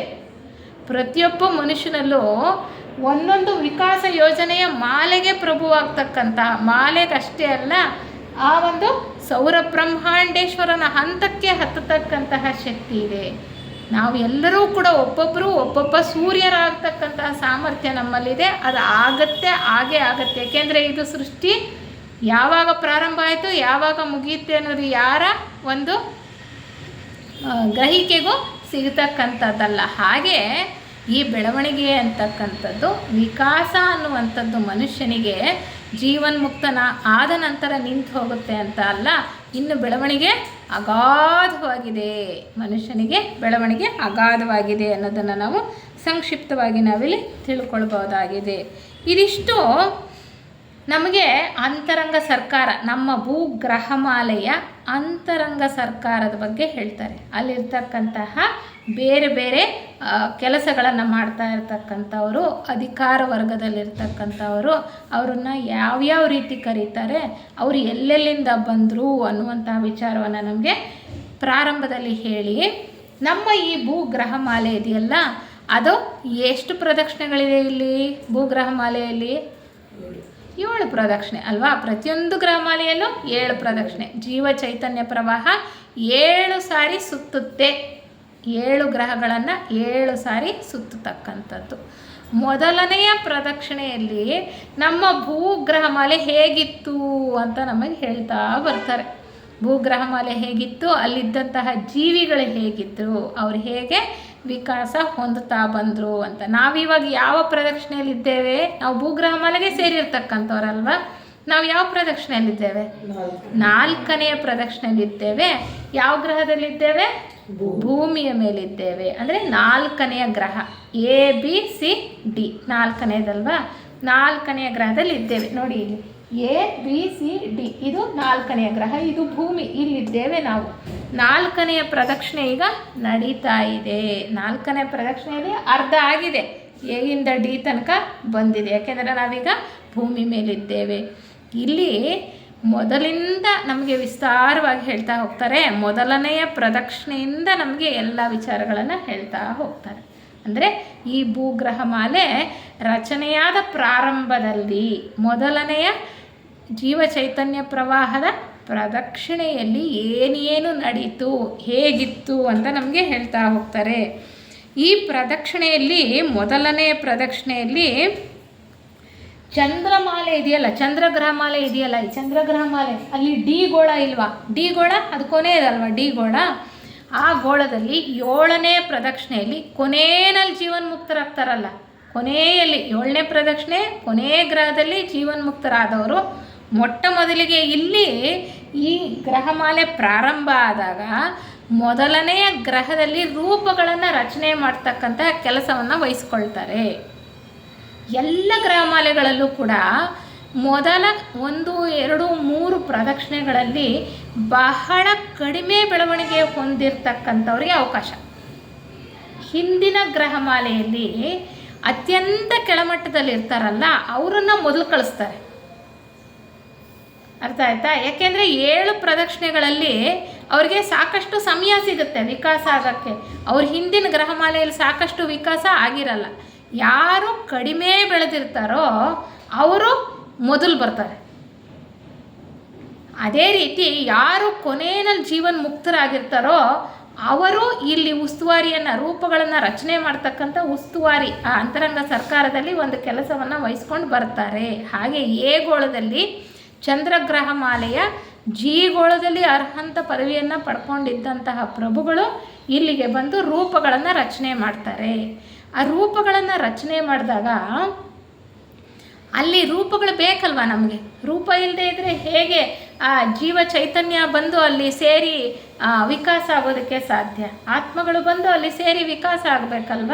ಅದಕ್ಕೊಂದು ಉಪಾಧಿ ಬೇಕು, ಅದಕ್ಕೊಂದು ವೆಹಿಕಲ್ ಬೇಕು, ಅದಕ್ಕೆ ದೇಹಗಳ ರಚನೆ ಆಗಬೇಕು. ಅದನ್ನೇ ರೂಪಗಳನ್ನು ರಚನೆ ಮಾಡೋದು ಅಂತ ಅವ್ರು ಹೇಳ್ತಾರೆ. ಹೇಗಿತ್ತಪ್ಪ ಅಂತಂದರೆ ಬಹಳ ಒಡ್ಡೊಡ್ಡಾಗಿ ಒರಟೊರಟಾಗಿ ಇತ್ತಂತೆ. ಮೊದಲನೇ ಪ್ರದಕ್ಷಿಣೆಯಲ್ಲಿ ಎ ಗೋಳ ಅಂದರೆ ಅದೇ ಮೊದಲನೇ ಗೋಳ ಅಲ್ವಾ. ಅಲ್ಲಿ ಯಾರು ಬಂದರು? ಚಂದ್ರಗ್ರಹ ಪ್ರಭುಗಳು ಈ ರೂಪಗಳನ್ನು ರಚನೆ ಮಾಡಿದ್ರು. ಒಡ್ಡೊಡ್ಡಾಗಿದ್ವು, ಹೆಂಗೋ ಒರಟೊರಟಾಗಿದ್ವು. ಆ ರೂಪಗಳಿಗೆ ಬಂದು ಸೇರಿಕೊಂಡವ್ರು ಯಾರು ಅಂದರೆ ಅತ್ಯಂತ ಕಡಿಮೆ ಬೆಳವಣಿಗೆ ಹೊಂದಿದ್ದಂತಹ ಜೀವಿಗಳು. ಮನುಷ್ಯ ವರ್ಗದ ಬಗ್ಗೆ ಹೇಳ್ತಾ ಇರೋದು ಮುಖ್ಯವಾಗಿ. ಇಲ್ಲಿ ಮನುಷ್ಯ ವರ್ಗದ ಬಗ್ಗೆ ನಾವು ತಿಳ್ಕೊಂಡ್ವಿ. ಪ್ರಾಣಿ ವರ್ಗದಿಂದ ಮನುಷ್ಯ ವರ್ಗಕ್ಕೆ ಬಡ್ತಿಯನ್ನು ಪಡ್ಕೊಂಡಾಗ ಚಂದ್ರಗ್ರಹ ಮಾಲೆಯಲ್ಲಿ ಬೇರೆ ಬೇರೆ ರೀತಿಯ, ಅಂದರೆ ಪೂರ್ತಿಯಾಗಿ ಕಾರಣ ಶರೀರ ರಚನೆ ಆಗಿರೋದಿಲ್ಲ. ಕಾರಣ ಶರೀರ ಇರಬೇಕಲ್ವ ಮನುಷ್ಯನಿಗೆ. ಮನುಷ್ಯನಾಗಿ ಪ್ರಾಣಿಯಿಂದ ವ್ಯಕ್ತೀಕರಣ ಹೊಂದಾಗ ಕಾರಣ ಶರೀರ ರಚನೆ ಆಗುತ್ತೆ. ಅದುವರೆಗೂ ಕಾರಣ ಶರೀರ ಪ್ರತ್ಯೇಕವಾಗಿರಲ್ಲ. ಪ್ರಾಣಿಗಳಲ್ಲಿ ಸಮೂಹಾತ್ಮ ಇರ್ತಕ್ಕಂಥದ್ದು. ಈ ಕಾರಣ ಶರೀರ ಯಾವಾಗ ರಚನೆ ಆಗುತ್ತಲ್ಲ, ಪ್ರಾಣಿಗಳಿಂದ ಮನುಷ್ಯರಾಗಿ ಬಡ್ತಿ ಹೊಂದಾಗ ಕೆಲವು ಸಾರಿ ದೊಡ್ಡ ದೊಡ್ಡ ಗುಂಪುಗಳಲ್ಲಿದ್ದಂತಹ ಪ್ರಾಣಿ ವರ್ಗಕ್ಕೆ ಯಾವುದೋ ಒಂದು ರೀತಿಯ ಪ್ರಚೋದನೆ ಸಿಕ್ಕಿ, ಈಗ 100 ಪ್ರಾಣಿಗಳು ಒಂದು ಮಂದೆ ಇರುತ್ತೆ, ಒಂದು ಸಮೂಹಾತ್ಮದಲ್ಲಿ ಇರ್ತವೆ. ಯಾವುದೋ ಒಂದು ರೀತಿ ಪ್ರಚೋದನೆ ಸಿಕ್ಕಿ ಮನುಷ್ಯ ವರ್ಗಕ್ಕೆ ಬಂದಿರ್ತಾರಲ್ಲ, ಅವರ ಕಾರಣ ಶರೀರ ಪೂರ್ತಿಯಾಗಿ ರಚನೆ ಆಗಿರಲ್ಲ. ಆ ಕಾರಣ ಶರೀರ ಹೆಂಗಿರುತ್ತೆ ಅಂದರೆ ಎಳೆಗಳ ಹಾಗಿರುತ್ತೆ, ದಾರದ ಎಳೆಗಳ ಹಾಗಿರುತ್ತೆ ಕಾರಣ ಶರೀರ. ಚೆನ್ನಾಗಿ ರಚನೆ ಆಗಿರ್ತಕ್ಕಂಥ ಕಾರಣ ಶರೀರ ಹೇಗಿರುತ್ತೆ? ನಮ್ಮ ಪುಸ್ತಕಗಳಲ್ಲಿ ನಾವೀಗ ಓದ್ತಾ ಇದ್ದೀವಲ್ಲ, ದೃಶ್ಯ ಮನುಷ್ಯ, ಇನ್ನೊಂದು ಅದರಲ್ಲೂ ಕಾರಣ ಶರೀರ ಹೇಗಿರುತ್ತೆ? ಮೊಟ್ಟೆ ಆಕಾರದಲ್ಲಿರುತ್ತೆ ಅಂತ ಹೇಳ್ತಕ್ಕಂಥದ್ದು. ಮೊಟ್ಟೆ ಆಕಾರದಲ್ಲಿ ಇರುತ್ತೆ. ಪ್ರಾರಂಭದಲ್ಲಿ ಅದಕ್ಕೆ ಯಾವುದೇ ಬಣ್ಣ ಇರಲ್ಲ. ಮನುಷ್ಯ ಸದ್ಗುಣಗಳನ್ನು ಬೆಳೆಸ್ಕೊಳ್ತಾ ಹೋದಂಗೆ ಅದು ಪರಿಪೂರ್ಣವಾಗಿ ಎಲ್ಲ ಬಣ್ಣಗಳಿಂದ ತುಂಬಿ ಜ್ವಾಜ್ವಲ್ಯಮಾನವಾಗಿ ಪ್ರಜ್ವಲಿಸ್ತಾ ಇರುತ್ತೆ ಅಂತ. ಹಾಗೆ ಈ ಎಳೆಗಳಂತಹ ಕಾರಣ ಶರೀರವನ್ನು ಹೊಂದಿದ್ರಲ್ಲ, ಅವರೇ ಬಹಳ ಕಡಿಮೆ ಮಟ್ಟದಲ್ಲಿರ್ತಕ್ಕಂಥ ಮನುಷ್ಯರು. ಮನುಷ್ಯ ವರ್ಗದಲ್ಲಿ ಬಹಳ ಕಡಿಮೆ ಅಂತಸ್ತಿನಲ್ಲಿದ್ದವರು ಮೊದಲು ಏಗೋಳಕ್ಕೆ ಬಂದು ಇಲ್ಲಿ ರೂಪಿತವಾದಂತಹ ಆ ರೂಪಗಳಲ್ಲಿ ಸೇರಿಕೊಂಡ್ರು. ಅಲ್ಲಿ ಅವರಿಗೆ ಸಂಸರಣೆ ಹೊಂದೋದಕ್ಕೆ ಮಾರ್ಗದರ್ಶನವನ್ನು ಆ ಪ್ರಭುಗಳು ಕೊಡ್ತಾ ಬಂದರು ಅಂತ ಹೇಳ್ತಾರೆ. ಅದೇ ರೀತಿ ಜಿ ಗೋಳದಿಂದ ಬಂದವರು ಚಂದ್ರಗ್ರಹ ಮಾಲೆ ಇಲ್ಲಿ ಎ ಗೋಳದಲ್ಲಿ ಮಾಡ್ತಾರೆ ಅಲ್ವಾ. ಹಾಗೆ ಅದ ಮೊದಲನೆಯ ಪ್ರದಕ್ಷಿಣೆಯಲ್ಲಿ. ಆದರೆ ಎಫ್ ಗೋಳದಿಂದನೂ ಬರ್ತಾರೆ. ಎಫ್ ಗೋಳದಲ್ಲಿ ಜಿ ಗೋಳಕ್ಕಿಂತ ಮೊದಲೇ ಏನಾಗಿರ್ತಾರೆ? ಜೀವನ್ಮುಕ್ತರಾಗಿರ್ತಾರೆ. ಅಂದರೆ ಅವ್ರು ಇವ್ರಿಗಿಂತ ಸ್ವಲ್ಪ ಮೇಲಿನ ಹಂತದಲ್ಲಿರ್ತಾರೆ. ಅವ್ರು ಯಾವಾಗ ಬರ್ತಾರೆ? 2ನೇ ಪ್ರದಕ್ಷಿಣೆಯಲ್ಲಿ ಬರ್ತಾರೆ. ಮೊದಲನೇ ಪ್ರದಕ್ಷಿಣೆಯಲ್ಲಿ ಅಲ್ಲೂ ಕೂಡ ಬಹಳ ಕೆಳಗಿನ ಸ್ತರದಲ್ಲಿರ್ತಕ್ಕಂಥ ಪ್ರಭುಗಳು ಬರ್ತಾರೆ. ಅವರಾದ ನಂತರ 2ನೇ ಪ್ರದಕ್ಷಿಣೆಯಲ್ಲಿ ಎಫ್ ಗೋಳದಿಂದ ಪ್ರಭುಗಳಾಗಿದ್ದಂಥವರು ಬರ್ತಾರೆ. ಮತ್ತು 3ನೇ ಪ್ರದಕ್ಷಿಣೆಯಲ್ಲಿ ಈ ಗೋಳದಿಂದ ಜೀವನ್ಮುಕ್ತರಾದವ್ರು ಬರ್ತಾರೆ. ಇಲ್ಲಿ ಚಂದ್ರಗ್ರಹ ಮಾಲೆಯ ಈ ಗೋಳದಲ್ಲಿ ಜೀವನ್ಮುಕ್ತರಾದವರು ಭೂಗ್ರಹ ಮಾಲೆಯ ಎ ಗೋಳದ 3ನೇ ಪ್ರದಕ್ಷಿಣೆಗೆ ಬರ್ತಾರೆ. ಎಲ್ಲ ಮಾಲೆಗೆ ಬರ್ತಕ್ಕಂಥದವರು, ಅದು ಒಂದೇ ಗೋಳ ಅಂತಲೇ ಅಲ್ಲ, ಆ ಪ್ರದಕ್ಷಿಣೆಯಲ್ಲಿ ಬರ್ತಾರೆ. ಅದೇ ರೀತಿ ಡಿ ಗೋಳದಿಂದ ಬಂದಂಥವ್ರು, ಡಿ ಗೋಳದಿಂದ ಅಂದರೆ ಚಂದ್ರ ಗ್ರಹದಿಂದ ಬಂದಂತಹ ಪ್ರಭುಗಳು ಇಲ್ಲಿಗೆ ಯಾವಾಗ ಬರ್ತಾರೆ ಅಂತಂದರೆ 4ನೇ ಪ್ರದಕ್ಷಿಣೆಯಲ್ಲಿ ಬರ್ತಾರೆ. ಮೊದಲನೆಯ ಪ್ರದಕ್ಷಿಣೆಯಲ್ಲಿ ಜಿ ಗೋಳದಿಂದ ಬರ್ತಾರೆ ಯಾರು?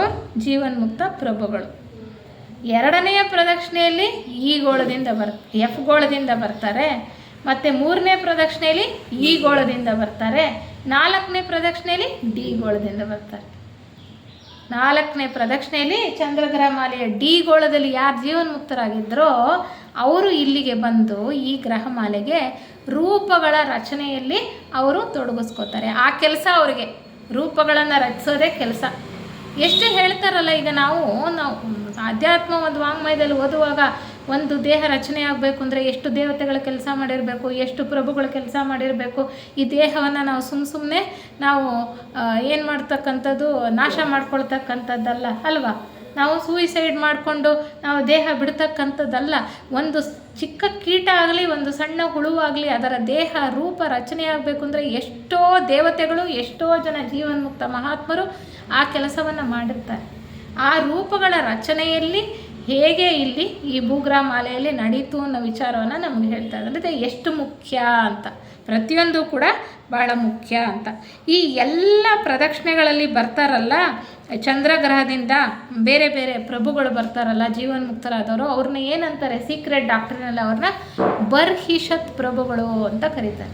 ಇದಕ್ಕೆ ಮುಂಚೆನೂ ನಾವು ಪೀಠಿಕೆಯಲ್ಲೇ ಇದ್ರ ಬಗ್ಗೆ ತಿಳ್ಕೊಂಡ್ವಿ. ಬರ್ಹಿಷತ್ ಪ್ರಭುಗಳು ಅಂದರೆ ಜೀವನ್ಮುಕ್ತ ಮಹಾತ್ಮರುಗಳು, ಬೇರೆ ಬೇರೆ ಮಾಲೆಯಿಂದ ಬಂದಿರತಕ್ಕಂಥವ್ರು. 1, 2, 3ನೇ ಒಂದು ಗೋಳ ಮಾಲೆಗಳಿಂದ ಬಂದಿರತಕ್ಕಂತಹವರು ಅಂತ ನಾವು ತಿಳ್ಕೊಂಡ್ವಿ. ಅವ್ರನ್ನ ಬರ್ಹಿಷತ್ ಪ್ರಭುಗಳು ಅಂತ ಕರೀತಾರೆ.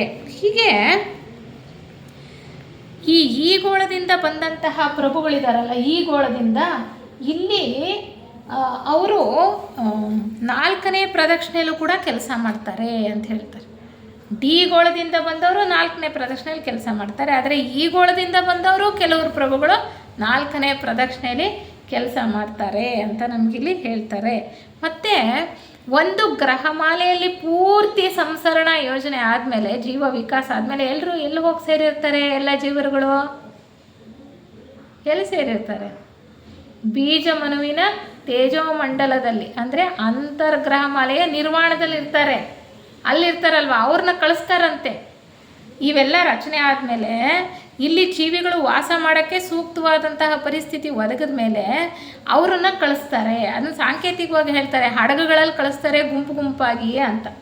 ಗುಂಪು ಗುಂಪಾಗಿ ಹಡಗಲ್ಲಿ ಈಗ ಚಂದ್ರಗ್ರಹ ಮಾಲೆಯಿಂದ ಬೇರೆ ಬೇರೆ ಗೋಳದಿಂದ ಅವ್ರು ಯಾವ್ಯಾವ ಸ್ಥಿತಿನಲ್ಲಿದ್ದರೋ ಅತ್ಯಂತ ಕಡಿಮೆ ಬೆಳೆದವ್ರನ್ನ ಮೊದಲು ಕಳಿಸ್ತಾರೆ. ಮೊದಲನೇ ಪ್ರದಕ್ಷಿಣೆಗೆ ಅವ್ರದ್ದು ಕಾರಣ ಶರೀರ ಹೇಗಿತ್ತು ಅಂದರೆ ಎಳೆಗಳ ರೀತಿಯಲ್ಲಿತ್ತು. ಎಳೆಗಳಂತಹ ಕಾರಣ ಶರೀರ ಅವ್ರದ್ದಿತ್ತು. ಅವರು ಮೊದಲಿಗೆ ಬರ್ತಾರೆ.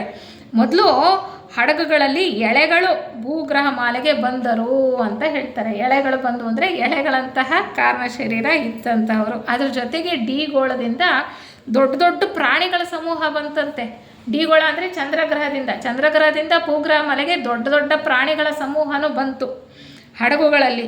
ಈ ಹಡಗುಗಳು ಪ್ರಾರಂಭದಲ್ಲಿ ಸುಮಾರು ಹಡಗುಗಳು ಬರ್ತವೆ. ಒಂದೊಂದು ಹಡಗಲ್ಲೂ ಕೂಡ ಅವರ ಬೆಳವಣಿಗೆಗೆ ತಕ್ಕ ಹಾಗೆ ಅಲ್ಲಿ ಪರಿಸ್ಥಿತಿಗಳು ಸೂಕ್ತವಾಗಿ ನಿರ್ಮಾಣ ಆದ ನಂತರ ಕಳಿಸ್ತಾ ಇರ್ತಾರೆ. ಅಲ್ಲಿ ಆದ ನಂತರ ಪ್ರಾರಂಭದಲ್ಲಿ ಕೆಲವು ಹಡಗುಗಳು ಬರ್ತವೆ. ಆ ಒಂದು ಹಡಗು ಬಂದು ಇನ್ನೊಂದು ಹಡಗು ಬರೋಕ್ಕೆ ಡಿಫರೆನ್ಸ್ ಇದೆಯಲ್ಲ, ಅದು ಎಷ್ಟು 1,00,000 ವರ್ಷಗಳ ಅಂತರ ಅಂತ. ಒಂದು ಸಾರಿ ಒಂದು ಹಡಗಲ್ಲಿ ಒಂದಷ್ಟು ಜೀವರುಗಳನ್ನು ಅಲ್ಲಿಂದ ತಂದು ಇಲ್ಲಿಗೆ ಬಿಡ್ತಾರೆ. ಚಂದ್ರಗ್ರಹ ಮಾಲೆಯಿಂದ ತಂದು ಭೂಗ್ರಹ ಮಾಲೆಗೆ ಬಿಡ್ತಾರೆ. ಹಾಗೆ ಬಿಟ್ಟ ಮೇಲೆ ಇನ್ನೊಂದು ಹಡಗು ಬರೋಕ್ಕೆ ಎಷ್ಟು ಟೈಮ್ ಬೇಕು ಅಂದರೆ 1,00,000 ವರ್ಷಗಳು ಬೇಕು ಅಂತ ಹೇಳ್ತಾರೆ. ಹೀಗೆ ಕೆಲವು ಹಡಗುಗಳು ಬರುತ್ತೆ, ಆಮೇಲೆ ನಿಂತು ಹೋಗ್ಬಿಡುತ್ತಂತೆ. ಯಾಕೆ ಅಂದರೆ ಅವರೆಲ್ಲ ಭಾಳ ಕಡಿಮೆ ಬೆಳವಣಿಗೆ ಹೊಂದಿದ್ದವರು. 1, 2, 3ನೇ ಪ್ರದಕ್ಷಿಣೆಯಲ್ಲಿ ಇವರು ಸಾಕಷ್ಟು ಬೆಳೀತಾರೆ. 1, 2, 3 ಒಂದೊಂದು ಪ್ರದಕ್ಷಿಣೆಯಲ್ಲೂ 7 ಗ್ರಹಗಳಿಗೂ ಹೋಗ್ತಾರೆ. ಒಂದೊಂದು ಗ್ರಹದಲ್ಲೂ 7 ಮಹಾವಂಶಗಳು. ಅಷ್ಟಷ್ಟು ಬೆಳೀತಾ ಬೆಳೀತಾ ಬೆಳೀತಾ ನೋಡಿ, ಎಳೆಗಳ ಹಾಗಿದ್ದಂಥ ಕಾರಣ ಶರೀರ ಪೂರ್ಣವಾಗಿ ಬೆಳಿಬೇಕು ಅಂತಂದರೆ ಎಷ್ಟು ಸಮಯ ಬೇಕು ಅನ್ನೋದನ್ನು ಅವ್ರು ಹೇಳ್ತಾ ಇದ್ದಾರೆ. ಹಾಗೆ ಮೊದಲನೇ ಗ್ರಹಮಾಲೆಗೆ ಬಂದಂಥವರು ಬಹಳ ಕಡಿಮೆ ಮಟ್ಟದಲ್ಲಿ ಚಂದ್ರಗ್ರಹ ಮಾಲೆಯಲ್ಲಿ ವಿಕಾಸ ಹೊಂದಿದಂತಹ ಮಾನವ ಜೀವಿಗಳು ಅವರು ಇಲ್ಲಿಗೆ ಬರ್ತಾರೆ ಅಂತ ಅವ್ರು ಹೇಳ್ತಾರೆ. ಇವರು ಮೊದಲು ಬಂದು ಹಡಗುಗಳು ನಿಂತೋದ್ಮೇಲೆ ಮತ್ತೆ ಯಾವಾಗ ಹಡಗುಗಳು ಬರೋಕ್ಕೆ ಶುರುವಾಯಿತು ಅಂದರೆ 3ನೇ ಪ್ರದಕ್ಷಿಣೆಯಲ್ಲಂತೆ. 3ನೇ ಪ್ರದಕ್ಷಿಣೆಯಲ್ಲೂ ಸಾಕಷ್ಟು ಸಮಯ ಆಗೋಗಿತ್ತು. ಆ ಮೊದಲು ಬಂದ್ರಲ್ಲ ಅವರೆಲ್ಲ 2 ಪ್ರದಕ್ಷಿಣೆಯಲ್ಲಿ ಮುಗಿಸಿ 3ನೇ ಪ್ರದಕ್ಷಿಣೆಯಲ್ಲೂ ಸಾಕಷ್ಟು ವಿಕಾಸ ಹೊಂದಿದ ನಂತರ ಮತ್ತೆ ಹಡಗುಗಳು ಬರೋಕ್ಕೆ ಶುರುವಾಯಿತು ಅಂತ. ಅಂದರೆ ಮತ್ತೆ ಜೀವರುಗಳನ್ನು ಎಲ್ಲಿದ್ದವರು ಅಂತರ್ಗ್ರಹಮಾಲೆಯ ನಿರ್ವಾಣದಲ್ಲಿದ್ದರಲ್ಲ ಅವರನ್ನು ಅವ್ರ ಬೆಳವಣಿಗೆಗೆ ಅನುಸಾರವಾಗಿ ಇಲ್ಲಿ ಮತ್ತೆ 3ನೆಯ ಪ್ರದಕ್ಷಿಣೆಯಲ್ಲಿ ಕರ್ಕೊಂಡು ಬಂದು ಮತ್ತೆ ಬಿಡ್ತಾರೆ ಅಂತ ಹೇಳ್ತಾರೆ. ಅದು ಒಂದು ವಿಚಾರ. ಆದರೆ ಪ್ರಪಂಚ ಹೇಗಿತ್ತು, ಈ ಗ್ರಹಗಳು ಹೇಗಿತ್ತು, ಮೊದಲನೇ ಪ್ರದಕ್ಷಿಣೆಯ ಸಮಯದಲ್ಲಿ ಈ ಗ್ರಹಗಳಿದೆಯಲ್ಲ ಇವೆಲ್ಲ A to G 7 ಗ್ರಹಗಳು ಅವು ಹೇಗಿತ್ವಪ್ಪ ಅಂತಂದರೆ ಅವು ರಭಸದಿಂದ ತಿರುಗ್ತಾ ಇರ್ತಕ್ಕಂಥ ಸುಳಿಗಳ ಹಾಗಿದ್ವಂತೆ. ಬಹಳ ವೇಗವಾಗಿ ತಿರುಗ್ತಾ ಇದ್ವಂತೆ, ವಿಚಿತ್ರವಾಗಿದ್ದಂತೆ. ಇಲ್ಲಿ ಬಹಳ ಶಾಖ ಭಾಳ ಜಾಸ್ತಿ ಇತ್ತು. ಒಂದು ಬೆಂಕಿ ಉಂಡೆಗಳ ಥರ ಈ ಭೂಮಿ ಅಂದರೆ ಒಂದು ಬೆಂಕಿ ಉಂಡೆ ಥರ ಸುತ್ತುತ್ತಾ ಇತ್ತು ಅಂತ ನಾವು ಕಲ್ಪನೆ ಮಾಡಿಕೊಳ್ಬೋದು. ಯಾವುದೂ ಸ್ಥಿರವಾಗಿರಲಿಲ್ಲ, ಸುತ್ತುತ್ತಾನೇ ಇತ್ತು, ಸತತವಾಗಿ ಚಲನೆ ಇತ್ತು, ಬಹಳ ವೇಗವಾಗಿ ಚಲಿಸ್ತಾ ಇತ್ತು. ಮತ್ತು ಇಲ್ಲಿ ತುಂಬ ಶಾಖ ಜಾಸ್ತಿ ಇತ್ತು. ಮತ್ತು ಹೇಳ್ತಾರೆ ಮಣ್ಣು ತುಂಬ ಜಿಗುಟಾಗಿತ್ತು ಅಂತ ಮೊದಲನೆಯ ಪ್ರದಕ್ಷಿಣೆಯಲ್ಲಿ ಅವ್ರು ಹೇಳ್ತಾ ಇರ್ತಕ್ಕಂಥದ್ದು. ಭೂಮಿ ಕೊತ ಅಂತ ಕುದೀತಾ ಇತ್ತಂತೆ. ಭೂಮಿ ಅಂದರೆ ಎಲ್ಲ ಗ್ರಹಗಳು ಈ ಮಾಲೆಯಲ್ಲಿ ಕುದೀತಾ ಇತ್ತು. ಘನತ್ವ ಅಂತಕ್ಕಂಥದ್ದು ಬದಲಾಗ್ತಾ ಇತ್ತು, ಕ್ಷಣಕ್ಕೂ ಬದಲಾಗ್ತಾ ಇತ್ತು ಅಲ್ಲಿ. ಯಾಕೆಂದರೆ ಅಲ್ಲಿ ಸ್ಥಿರತೆ ಅನ್ನೋದು ಇರಲಿಲ್ಲ. ಮತ್ತು ಅಲ್ಲಿದ್ದಂತಹ ಸಹಸ್ರಾರು ಜೀವಿಗಳು ಬಂದ್ರಲ್ಲ, ಈ ಎಳೆಗಳಿದ್ದಂತಹ ಕರ್ಣ ಶರೀರ ಇದ್ದಂತಹ ಜೀವಿಗಳು ಹಡಗುಗಳಲ್ಲಿ ಕರ್ಕೊಂಬಂದು ಇಲ್ಲಿ ಬಿಟ್ರಲ್ಲ, ಅವರು ಈ ಶಾಖವನ್ನು ತಡ್ಕೊಳ್ತಕ್ಕಂಥ ಶಕ್ತಿ ಆ ದೇಹಗಳಿಗಿತ್ತು. ರೂಪಗಳನ್ನು ಆ ರೀತಿ ರಚನೆ ಮಾಡಿದರು. ಯಾಕೆಂದರೆ ಅವನ್ನೆಲ್ಲ ಅತಿವಾಯು ತತ್ವದಿಂದ ರಚನೆ ಮಾಡಿದರು. ಅವುಗಳಿಗೆ ಈ ಶಾಖವನ್ನು ತಡ್ಕೊಳ್ತಕ್ಕಂಥ ಶಕ್ತಿ ಇತ್ತು. ಆ ಜೀವಿಗಳು ಎಲ್ಲಿ ವಾಸ ಮಾಡ್ತಾಯಿದ್ರು ಅಂದರೆ ಚಿಕ್ಕ ಮತ್ತು ದೊಡ್ಡ ಗುಹೆಗಳಲ್ಲಿ ವಾಸ ಮಾಡ್ತಾಯಿದ್ರು. ಮತ್ತು ನೆಲದಲ್ಲಿ ಬಿಲಗಳನ್ನು ಕೊರ್ಕೊಂಡು ಅಲ್ಲಿ ಕೂಡ ವಾಸ ಮಾಡ್ತಾಯಿದ್ರು. ಜೀವಿಗಳು ಹೇಗೆ ನಾವೆಲ್ಲ ಈ ಹಂತಗಳನ್ನು ದಾಟೇ ಬಂದಿರೋದು, ಈ ಹಂತಕ್ಕೆ ಹಾಗೆ ಬಂದಿಲ್ಲ. ಅಂದರೆ ನಮ್ಮ ಹಿಂದಿನ ಇತಿಹಾಸ, ನಮ್ಮ ಚರಿತ್ರೆಯನ್ನು ತಿಳ್ಕೊಳ್ಳೋಕ್ಕೆ ಆಸಕ್ತಿ ಇದ್ದರೆ ಇದನ್ನು ನಾವು ಚೆನ್ನಾಗಿ ಸವಿಸ್ತಾರವಾಗಿ ತಿಳ್ಕೊಳ್ಬೋದು. ಈ ಮೊದಲನೇ ಪ್ರದಕ್ಷಿಣೆಯಲ್ಲಿ ನೋಡಿ ಇಲ್ಲಿ ತೋರಿಸ್ತಾ ಇರೋದು ಈ ಮಾಲೆಯಲ್ಲಿ 3ನೇ ಮಾಲೆಯಲ್ಲಿ ಇದ್ದಂಥ ಗ್ರಹಗಳು ಒಂದು ಹಂತ ಕೆಳಕ್ಕೆ ಇಳಿದಿವೆ ಅಲ್ವಾ. ನೋಡಿ ಇಲ್ಲಿ ಆ 3ನೇ ಮಾಲೆ ಅಂದರೆ ಚಂದ್ರಗ್ರಹ ಮಾಲೆಯಲ್ಲಿ 4 ಗ್ರಹಗಳು ಮನೋಲೋಕದಲ್ಲಿವೆ. ಮೇಲ್ಮನೋಲೋಕದಲ್ಲಿ 2, ಕೆಳಮನೋಲೋಕದಲ್ಲಿ 2 ಅಲ್ವಾ. ನಂತರ ಕಾಮಲೋಕದಲ್ಲಿ 2, ಸ್ಥೂಲ ಲೋಕದಲ್ಲಿ ಒಂದಿತ್ತು. ಅದೇ ರೀತಿ ಇತ್ತಂತೆ ಜೋಡಣೆ ನಮ್ಮ ಭೂಗ್ರಹ ಮಾಲೆದು. ಯಾವಾಗ ಮೊದಲನೇ ಪ್ರದಕ್ಷಿಣೆಯಲ್ಲಿ ಅದೇ ರೀತಿ ಇತ್ತು. ಆದರೆ 2ನೇ ಪ್ರದಕ್ಷಿಣೆ ಹೊತ್ತಿಗೆ ಒಂದು ಹಂತ ಕೆಳಗಿಳಿದಿದೆ. ನೋಡಿ ಇಲ್ಲಿ ಮನೋಲೋಕದಲ್ಲಿ, ಕೆಳಮನೋಲೋಕದಲ್ಲಿ, ಮೇಲ್ಮನೋಲೋಕದಲ್ಲಿ ಗ್ರಹಗಳೇ ಇಲ್ಲ ಭೂಗ್ರಹ ಮಾಲೆಯಲ್ಲಿ ಅಲ್ವಾ. ಈಗಲೂ ಇದೇ ರೀತಿ ಇರೋದು. 2 ಗ್ರಹ ಕೆಳಮನೋಲೋಕದಲ್ಲಿ, 2 ಕಾಮಲೋಕದಲ್ಲಿ, 3 ಸ್ಥೂಲ ಲೋಕದಲ್ಲಿ. 3 ಇದ್ದಾವೆ ಸ್ಥೂಲ ಲೋಕದಲ್ಲಿ. ವಿಜ್ಞಾನಿಗಳಿಗೆ ಇವು ಮಾತ್ರನೇ ಕಾಣೋದು. ಸೂಕ್ಷ್ಮ ಲೋಕಗಳಿರ್ತಕ್ಕಂಥ ಗ್ರಹಗಳು ಕಾಣಲ್ಲ. ಈ ಮನುಷ್ಯನ ಕಣ್ಣಿಗೆ ಯಾವ ಉಪಕರಣಗಳಿಗೂ ಕಾಣಲ್ಲ. ನಮಗೆ ಈ ಗ್ರಹ ಮಾಲೆಯಲ್ಲಿ 7 ಇದ್ದಾವೆ. ನಾವು ಅಂದ್ಕೊಳ್ಳೋದೇನು ಸೂರ್ಯನ ಸುತ್ತಾನು ಇದನ್ನು ಈ ಅಂತೀವಲ್ಲ, ಇದು ಬುಧ ಗ್ರಹ. ಡಿ ಅಂತಕ್ಕಂಥದ್ದು ಭೂಮಿ. ಇಲ್ಲಿ ಸಿ ಅಂತ ಇದೆಯಲ್ಲ ಅದು ಮಂಗಳ. ಇವು ಮಾತ್ರನೇ ನಮ್ಮ ಕಣ್ಣಿಗೆ ಕಾಣೋದು, ಬೇರೆವು ಕಾಣಿಸ್ತಾ ಇಲ್ಲ ನಮ್ಮ ಭೂಗ್ರಹ ಮಾಲೆಯಲ್ಲಿ. ಅಂದರೆ ಮಂಗಳ ಗ್ರಹ ಭೂಮಿಗಿಂತ ಸ್ವಲ್ಪ ಚಿಕ್ಕದು. ಅದು ಕೂಡ ಇದರ ಥರನೇ ಇತ್ತು. ಎಲ್ಲವೂ ಕೂಡ ಮೊದಲನೇ ಪ್ರದಕ್ಷಿಣೆಯಲ್ಲಿ ಅದೇ ಥರನೇ ಇದ್ದಿದ್ದು. ಆದರೆ 2ನೇ ಪ್ರದಕ್ಷಿಣೆಗೆ ಬರೋ ಹೊತ್ತಿಗೆ ಸ್ವಲ್ಪ ಮಟ್ಟಿಗೆ ಅದು ಘನ ವಸ್ತುವಾಗುತ್ತೆ. ಅಂದರೆ ಘನ ಪದಾರ್ಥ ಅಲ್ಲಿ ಕಾಣಿಸೋದಕ್ಕೆ ಪ್ರಾರಂಭ ಆಗುತ್ತೆ ಅಂತ ಹೇಳ್ತಾರೆ. ಅಂದರೆ 2ನೇ ಪ್ರದಕ್ಷಿಣೆ ಹೊತ್ತಿಗೆ ಇದಿಷ್ಟು ಪೂರ್ತಿ ಮಾಲೆ ಒಂದು ಹಂತ ಕೆಳಕ್ಕೆ ಇಳಿಯುತ್ತೆ. ಅಂದರೆ ಈಗ ಪ್ರಸ್ತುತ ಹೇಗಿದೆಯೋ ಹಾಗೆ. ಮೊದಲನೇ ಪ್ರದಕ್ಷಿಣೆಯಲ್ಲಿ ಮಾತ್ರ ಚಂದ್ರಗ್ರಹ ಮಾಲೆಯಲ್ಲಿ ಹೇಗಿತ್ತು ಜೋಡಣೆ ಗ್ರಹಗಳದು ಅದೇ ರೀತಿ ಇತ್ತು ಅಂತ ನಮಗೆ ಹೇಳ್ತಾ ಬರ್ತಾರೆ. ಮತ್ತು ಹೇಗಿತ್ತು ನಮ್ಮ ಮನುಷ್ಯನ ಶರೀರಗಳು ಅಂದರೆ ಎಲ್ಲ ಅತಿವಾಯು ತತ್ವದಿಂದ ರಚನೆ. ಅತಿವಾಯು ತತ್ವ ಅಂದರೆ ಏನು? ಘನ, ದ್ರವ, ಅನಿಲ ಮತ್ತು ವಾಯು, ಅತಿವಾಯು ಮತ್ತು ಸೂಕ್ಷ್ಮಾತಿವಾಯು ಮತ್ತು ಅಣು, ಪರಮಾಣು. ಹೀಗೆ 7 ಸ್ತರಗಳಿರ್ತಕ್ಕಂಥದ್ದು. 7 ಉಪಲೋಕಗಳಲ್ವ, ಪ್ರತಿಯೊಂದು ಲೋಕದಲ್ಲೂ 7 ಉಪಲೋಕಗಳಿರ್ತಕ್ಕಂಥದ್ದು. ಹಾಗೆ ನಾವು ಅತ್ಯಂತ ಕೆಳಗಡೆ ಇರೋದ್ರಿಂದ ಭೂಮಿ ಗ್ರಹ ಇಲ್ಲಿ 7 ಉಪಲೋಕಗಳು ಕೂಡ ಇದೆ. ಆದರೆ ನಮಗೆ ಅನುಭವಕ್ಕೆ ಬರ್ತಕ್ಕಂಥದ್ದು ಎಷ್ಟು? ಘನ, ದ್ರವ, ಅನಿಲ ಅಷ್ಟೇ. ವಾಯು 3. ಅತಿವಾಯು ತತ್ವಗಳು ನಮಗೆ ಗೊತ್ತಾಗಲ್ಲ, ಯಾಕೆಂದರೆ ನಮ್ಮ ಈ ಇಂದ್ರಿಯಗಳಿಗೆ ಗೋಚರವಾಗೋದಿಲ್ಲ. ವಾಯುವು ಕೂಡ ನಮ್ಮ ಸ್ಪರ್ಶಕ್ಕೆ ಗೊತ್ತಾಗುತ್ತೆ ಹೊರತು ನಮ್ಮ ಕಣ್ಣಿಗೆ ಕಾಣಿಸೋದಿಲ್ಲ. ಹಾಗೆ ಅತಿವಾಯು ತತ್ವಗಳಿಂದ ರಚನೆ ಆಗಿದ್ವು. ಯಾಕೆಂದರೆ ನೋಡಿ, ಮೊದಲನೇ ಪ್ರದಕ್ಷಿಣೆಯಲ್ಲಿ ಎಲ್ಲಿದ್ವು? ಗೋಳಗಳು ಮೇಲಿದ್ವು ಅಲ್ವಾ? ಇಷ್ಟು ಪೂರ್ತಿ ಕೆಳಗಿಳಿದಿರಲಿಲ್ಲ. ಇವೆಲ್ಲ ಈ ಸಿ ಮತ್ತು ಇ ಅಲ್ಲಿ ಹೆಚ್ಚಾಗಿ ಅತಿವಾಯು ತತ್ವನೇ ಇರ್ತಕ್ಕಂಥದ್ದು. ನಮ್ಮ ಕೆಳಗಡೆ ಇರ್ತಕ್ಕಂತಹ ಘನ ಪದಾರ್ಥಗಳು ಅಲ್ಲಿ ಇರೋದಿಲ್ಲ. ಆ ಜೀವಿಗಳು ಹೇಗಿದ್ರಪ್ಪ ಅಂದರೆ ಅಮೀಬಾ ಥರ ಇದ್ವಂತೆ. ಅಮೀಬಾ ನಾವು ನೋಡಿದ್ದೀವಲ್ವ, ನಾವು ಪುಸ್ತಕಗಳಲ್ಲಿ ಓದಿದ್ದೀವಿ ವಿಜ್ಞಾನದಲ್ಲಿ. ಅಮೀಬಾಗಳು ಹೇಗೆ ಏಕಕೋಶ ಜೀವಿಗಳು, ಅವು ಕ್ಷಣಕ್ಕೂ ಆಕಾರ ಬದಲಾಯಿಸ್ತಾ ಇರ್ತವೆ. ಹೆಂಗೆ ಹೋದರೆ ಹಂಗಂಗೆ ಆಕಾರ ಬದಲಾಗ್ತಾ, ಆ ಥರ ಇದ್ರಂತೆ ಮನುಷ್ಯರು. ಅಸ್ಥಿರ ರೂಪಗಳು. ಮತ್ತು ಅವು ತೇಲಾಡ್ತಾ ಇದ್ವು. ಶಾಖ ಇವುಗಳ ಮೇಲೆ ಪರಿಣಾಮವನ್ನು ಬೀರ್ತಾ ಇರಲಿಲ್ಲ ಅಂತ ಹೇಳ್ತಾರೆ. ಮತ್ತು ಇವುಗಳು ವಂಶಾಭಿವೃದ್ಧಿ ಹೇಗಾಗ್ತಾ ಇತ್ತು? ನಾವು ಈಗಲೂ ಸೈನ್ಸಲ್ಲಿ ನೋಡಿದ್ದೀವಲ್ವ, ಅವು ಇಬ್ಬಾಗ ಆಗೋದ್ರ ಮೂಲಕ ವಂಶಾಭಿವೃದ್ಧಿ ಆಗ್ತಾಯಿತ್ತು. 2 ಭಾಗವಾಗಿ ಸೀಳ್ಕೊಳ್ಳುತ್ತೆ, ಆವಾಗ 2 ಜೀವಿಗಳಾಗಿ ಅವು ಬೆಳವಣಿಗೆ ಹೊಂದುತ್ತವೆ. ಹಾಗೆ ಅವುಗಳಿಗೆ ಜನ್ಮ ಅಂತಕ್ಕಂಥದ್ದು ಇರಲಿಲ್ವಂತೆ. ಮೊದಲನೇ ಪ್ರದಕ್ಷಿಣೆಯಲ್ಲಿ ನೋಡಿ, ಮೊದಲನೇ ಪ್ರದಕ್ಷಿಣೆಯಲ್ಲಿ ಇದ್ದಂಥ ಜೀವಿಗಳಿಗೆ ನಮ್ಮ ಥರ ಹುಟ್ಟಿ ಸಾಯೋದು ಜನ್ಮಗಳಂತ ಇರಲಿಲ್ವಂತೆ. ಒಂದು ಮಹಾವಂಶದ ಪೂರ್ತಿ ಒಂದೇ ಜನ್ಮ, ಆದರೆ ಸಂತಾನಾಭಿವೃದ್ಧಿ ಆಗ್ತಾಯಿತ್ತು. ಹೇಗಾಗ್ತಾಯಿತ್ತು? ಅವುಗಳು ದೇಹ ವಿಭಾಗ ಆಗೋದ್ರಿಂದ ಆಗ್ತಾಯಿತ್ತು ಅಂತ ಹೇಳ್ತಾರೆ. ಮತ್ತು ಖನಿಜಗಳು ಹೇಗಿತ್ತು ಅಂದರೆ ಅವು ಘನೀಭೂತವಾಗಿದ್ದವು. ಇನ್ನು ದ್ರವ ಸ್ಥಿತಿಯಲ್ಲಿದ್ದಾಗಲೇ ಚಂದ್ರಗ್ರಹದಿಂದ ಇಲ್ಲಿಗೆ ಎಸೆಯಲ್ಪಟ್ಟುವಂತೆ. ಚಂದ್ರಗ್ರಹದಿಂದ ಬಂದಂಥವೇ ಇವೆಲ್ಲ ಯಾವುದು ಮೂಲವಸ್ತುಗಳು, ಅಲ್ಲಿಂದ ಇಲ್ಲಿಗೆ ಬಂದಿದ್ದು ಅಂತ ಹೇಳ್ತಾರೆ. ಆ ದ್ರವ ಸ್ಥಿತಿಯಲ್ಲಿದ್ದುವಂತೆ ಇವೆಲ್ಲನೂ ಖನಿಜಗಳು. ಅವುಗಳ ಶಾಖ ಎಷ್ಟಿತ್ತು?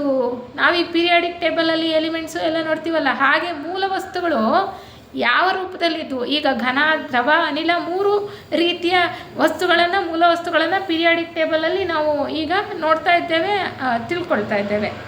ಮತ್ತು ಆಗ ಹೇಗಿತ್ತು ಅಂದರೆ ಅವುಗಳ ಶಾಖ 3500 ಡಿಗ್ರಿ ಸೆಂಟಿಗ್ರೇಡ್ ಅಂತೆ. ಆ ಖನಿಜಗಳು ದ್ರವ ರೂಪದಲ್ಲಿದ್ವಂತೆ, ಘನ ರೂಪದಲ್ಲಿ ಇರಲಿಲ್ಲ.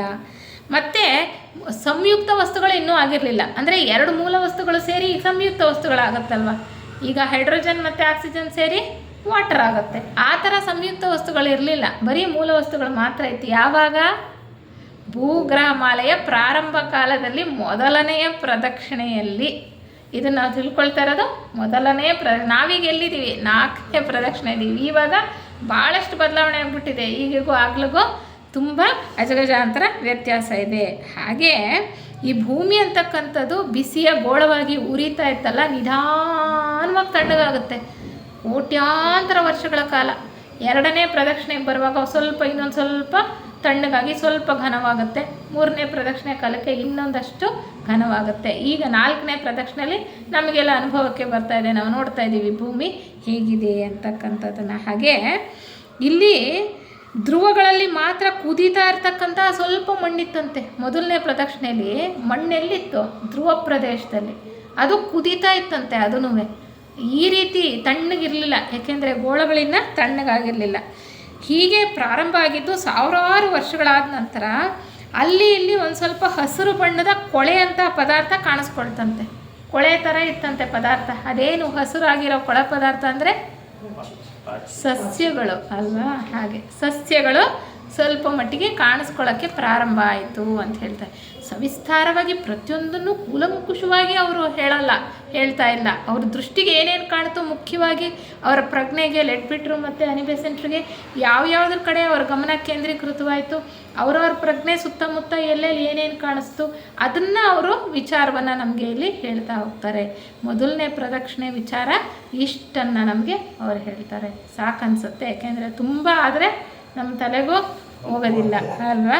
ಮುಖ್ಯವಾಗಿ ನಾವಿವತ್ತು ಭೂಗ್ರಹಮಾಲೆಯ ಪ್ರಾರಂಭ ಕಾಲದಲ್ಲಿ ಯಾವ್ಯಾವ ಚಟುವಟಿಕೆಗಳು ಪ್ರಾರಂಭ ಆಯಿತು, ನಡೀತಾ ಇದ್ವು, ಮತ್ತು ಅಂತರಂಗ ಸರ್ಕಾರದಲ್ಲಿ ಯಾರ್ಯಾರಿದ್ದರು, ಎಲ್ಲೆಲ್ಲಿಂದ ಬಂದರು, ಯಾವ್ಯಾವ ಕೆಲಸಗಳನ್ನು ವಹಿಸ್ಕೊಂಡು ಮಾಡ್ತಾಯಿದ್ರು, ಮನುಷ್ಯ ಅಂತಕ್ಕಂಥವನು ಹೇಗಿದ್ದ, ಅವನ ದೇಹ ಹೇಗೆ ರಚನೆಯಾಗಿತ್ತು, ಮತ್ತು ಹೇಗೆ ಸಂತಾನ ಅಭಿವೃದ್ಧಿ ಆಗ್ತಾ ಇತ್ತು, ಖನಿಜಗಳು ಹೇಗಿದ್ದು, ಸಸ್ಯಗಳು ಹೇಗೆ ಪಾಚಿ ರೂಪದಲ್ಲಿ ಹಸಿರು ಬಣ್ಣದ ಸ್ವಲ್ಪ ಕೊಳೆಯಾಗಿ ಅಲ್ಲಿ ಇಲ್ಲಿ ಎಲ್ಲೋ ಒಂದು ಸ್ವಲ್ಪ ಕಾಣೋ ಥರ ಇತ್ತು ಅನ್ನುವಂತಹ ವಿಚಾರವನ್ನು ನಾವು ಇಷ್ಟರ ಮಟ್ಟಿಗೆ ತಿಳ್ಕೊಂಡು ಇಲ್ಲಿಗೆ ಮುಕ್ತಾಯ ಮಾಡೋಣ.